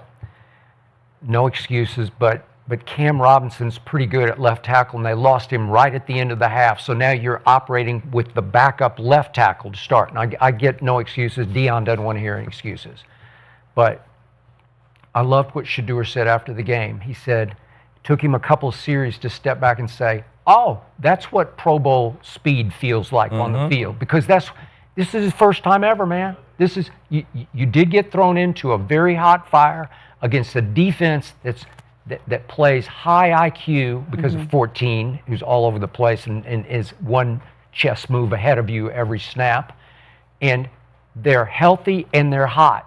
So that's the fire you're going to get thrown into, and you better be ready for that fire, and you better be ready to figure it out on the fly. If they do this, so I need to do that. So what I love the most about this kid was what he showed all of us in that final drive. And they're down 7, and the first play, you said it, Harold Fannin Jr. over the middle, he ripped that ball over the middle. It went 25 yards. That was a better throw than I saw from Dylan Gabriel in 6 games from Dylan, because Dylan can't do that. It had juice on it. It had mustard on it. It was a big-time franchise quarterback kind of throw that you got to see. Oh, there it is. Okay, that worked. And then he hits Judy on 3rd and 10. He's against the sticks the whole, like you said, it seemed like 8 or 10 times it's 3rd and 8, 9, 10, right? So it's Judy, and Judy fights for him because they like playing with him, and he fights for the first down. And then I think he got hurt because he wasn't in the game after that. And then he has to bolt left, and he's got the rusher in his face, and he's got to kind of make a fall-away throw, and he missed Isaiah Bond. And I'm saying, Isaiah Bond is a rookie from Texas, undrafted, and he misses him across the back of the end zone. I don't know. It looked like they were on the same page, and you said maybe he should have broken the route off. You know the throw we're talking about? Yeah, that was empty when they. Yeah. He was hot. He scrambled. Isaiah was running like a post, and he tried to wheel back, and he just missed him. Okay. So it was a scramble play. It's a scramble play, and then the next one's a scramble play, but to your point, man, he drops a dime. It is a sweet touch pass, and it's 3rd and 10, and he goes for all of it, man. And he's throwing to Gage Larvadan, undrafted rookie out of South Carolina. I'm saying, why are these guys in the game? Where's Judy? Well, Judy wasn't in the game. And he drops it down the chimney, man. I liked the throw. I thought it showed real feel for playing the position, because Awuzie, former Cowboy draft pick, who's not bad, he's bounced around, but he's not bad. He gets a hand in, but Larvadan's got 2 hands on the football and can't hold on to it. Well, would a number 1 receiver, would Judy have held on the ball? I think so, right? Was it capable of being caught for a touchdown that would have tied the game? That's my point. Was just that's part of knowing personnel and people you're throwing. That's all. I got it. Anytime you have that matchup, one-on-one matchup, if you have A.J. Green, if you have CeeDee Lamb, you have Jordan Pickens, take that son of a gun. Okay. But if you got Gabe Lavardian, I think you might want to move the chains. With try That's something my else. point. Okay, I got it. Okay, so now it's 4th and 5. Play the game. It's going to be game over. Go look at it again and tell me the whole left side of Baltimore's defensive line isn't offsides. And it may be because of Shadur's cadence, which his team doesn't know, and maybe they don't know it either. So go look. They just jump. They're a half second early. Jones was offside. Yeah, okay. And I'm like, you can't see that? It's so blatant. It's going to be 1st and 10 because it's 4th and 5, right? What? Really? And they're all over him, and he has to just kind of throw it underneath, and he dirt balls it to Njoku. Okay, I got it. He had no chance on that play. He was offsides. I agree with you. All right. So they were in there right away, and then he had to get Njoku on a little shallow cross. Okay, come on, man. He had no chance. Everybody else was covered. Come on, man. Okay, so to me, on the last ditch drive, did I see little flashes of the kid I know? Yeah, I did. The chip off the old block. I saw some flashes that I'm hanging on to. And I think, to your point, Lieb said it, y'all been saying it. The throw across the middle, where the coach, like, the right play was to throw the out route. But his willingness to throw that ball to the end zone, we didn't see that from Dylan. No. Yeah. He was not even trying to make that throw. Exactly. And the throw was that's nice. what it wasn't the right play. But his willingness to say, man, forget this, I'm throwing it down there. And then it's the game-winning drive. Yeah. Like shit. Go for the win. I was like this. What you gonna do, Shador? Everybody else on the field was like this. If Dylan Gabriel was out there, we'd have been like coach. You guys are hard on Dylan, man. You guys Because it's hard boring, on bro. It's boring, and it's check down, and it's sack, and it's not mobile. Coach, it's scary. Try at least if he attempted to push the ball down the field, he just couldn't make the throw. That's one thing. He wasn't even trying to push the ball. I'm just talking about his willingness to. Even if I throw a pick, I'm willing to. Man, let me throw the ball. He wasn't throwing the ball. That aura that people can feel when they look at you, when they see you play, when they see you in the huddle, and it's there. I'm telling you, it's there. That's why they're gonna go to Vegas. They're gonna get a win. Like coach, and then you know what they're gonna do after they get a win. Gabriel gonna be right. He gonna push the door back on the bench. Yeah. Yep. So as a coach, you like you said, you could coach that up. Those 3 plays. You see that out route. You say, hey, listen, next time this and this. You want to take that one. But wouldn't you want a quarterback that's willing to at least like? Oh yeah. Want to try and make that opposed to. Shoot, I don't want to go down get there. upset. Like I said, if it was CD or if it was yeah, a top line receiver, the one-on-one go ball, I'll take it all day long. I'm just taking Gabe. No offense to Gabe. I mean, he's 5'8" and he's a free agent. I would probably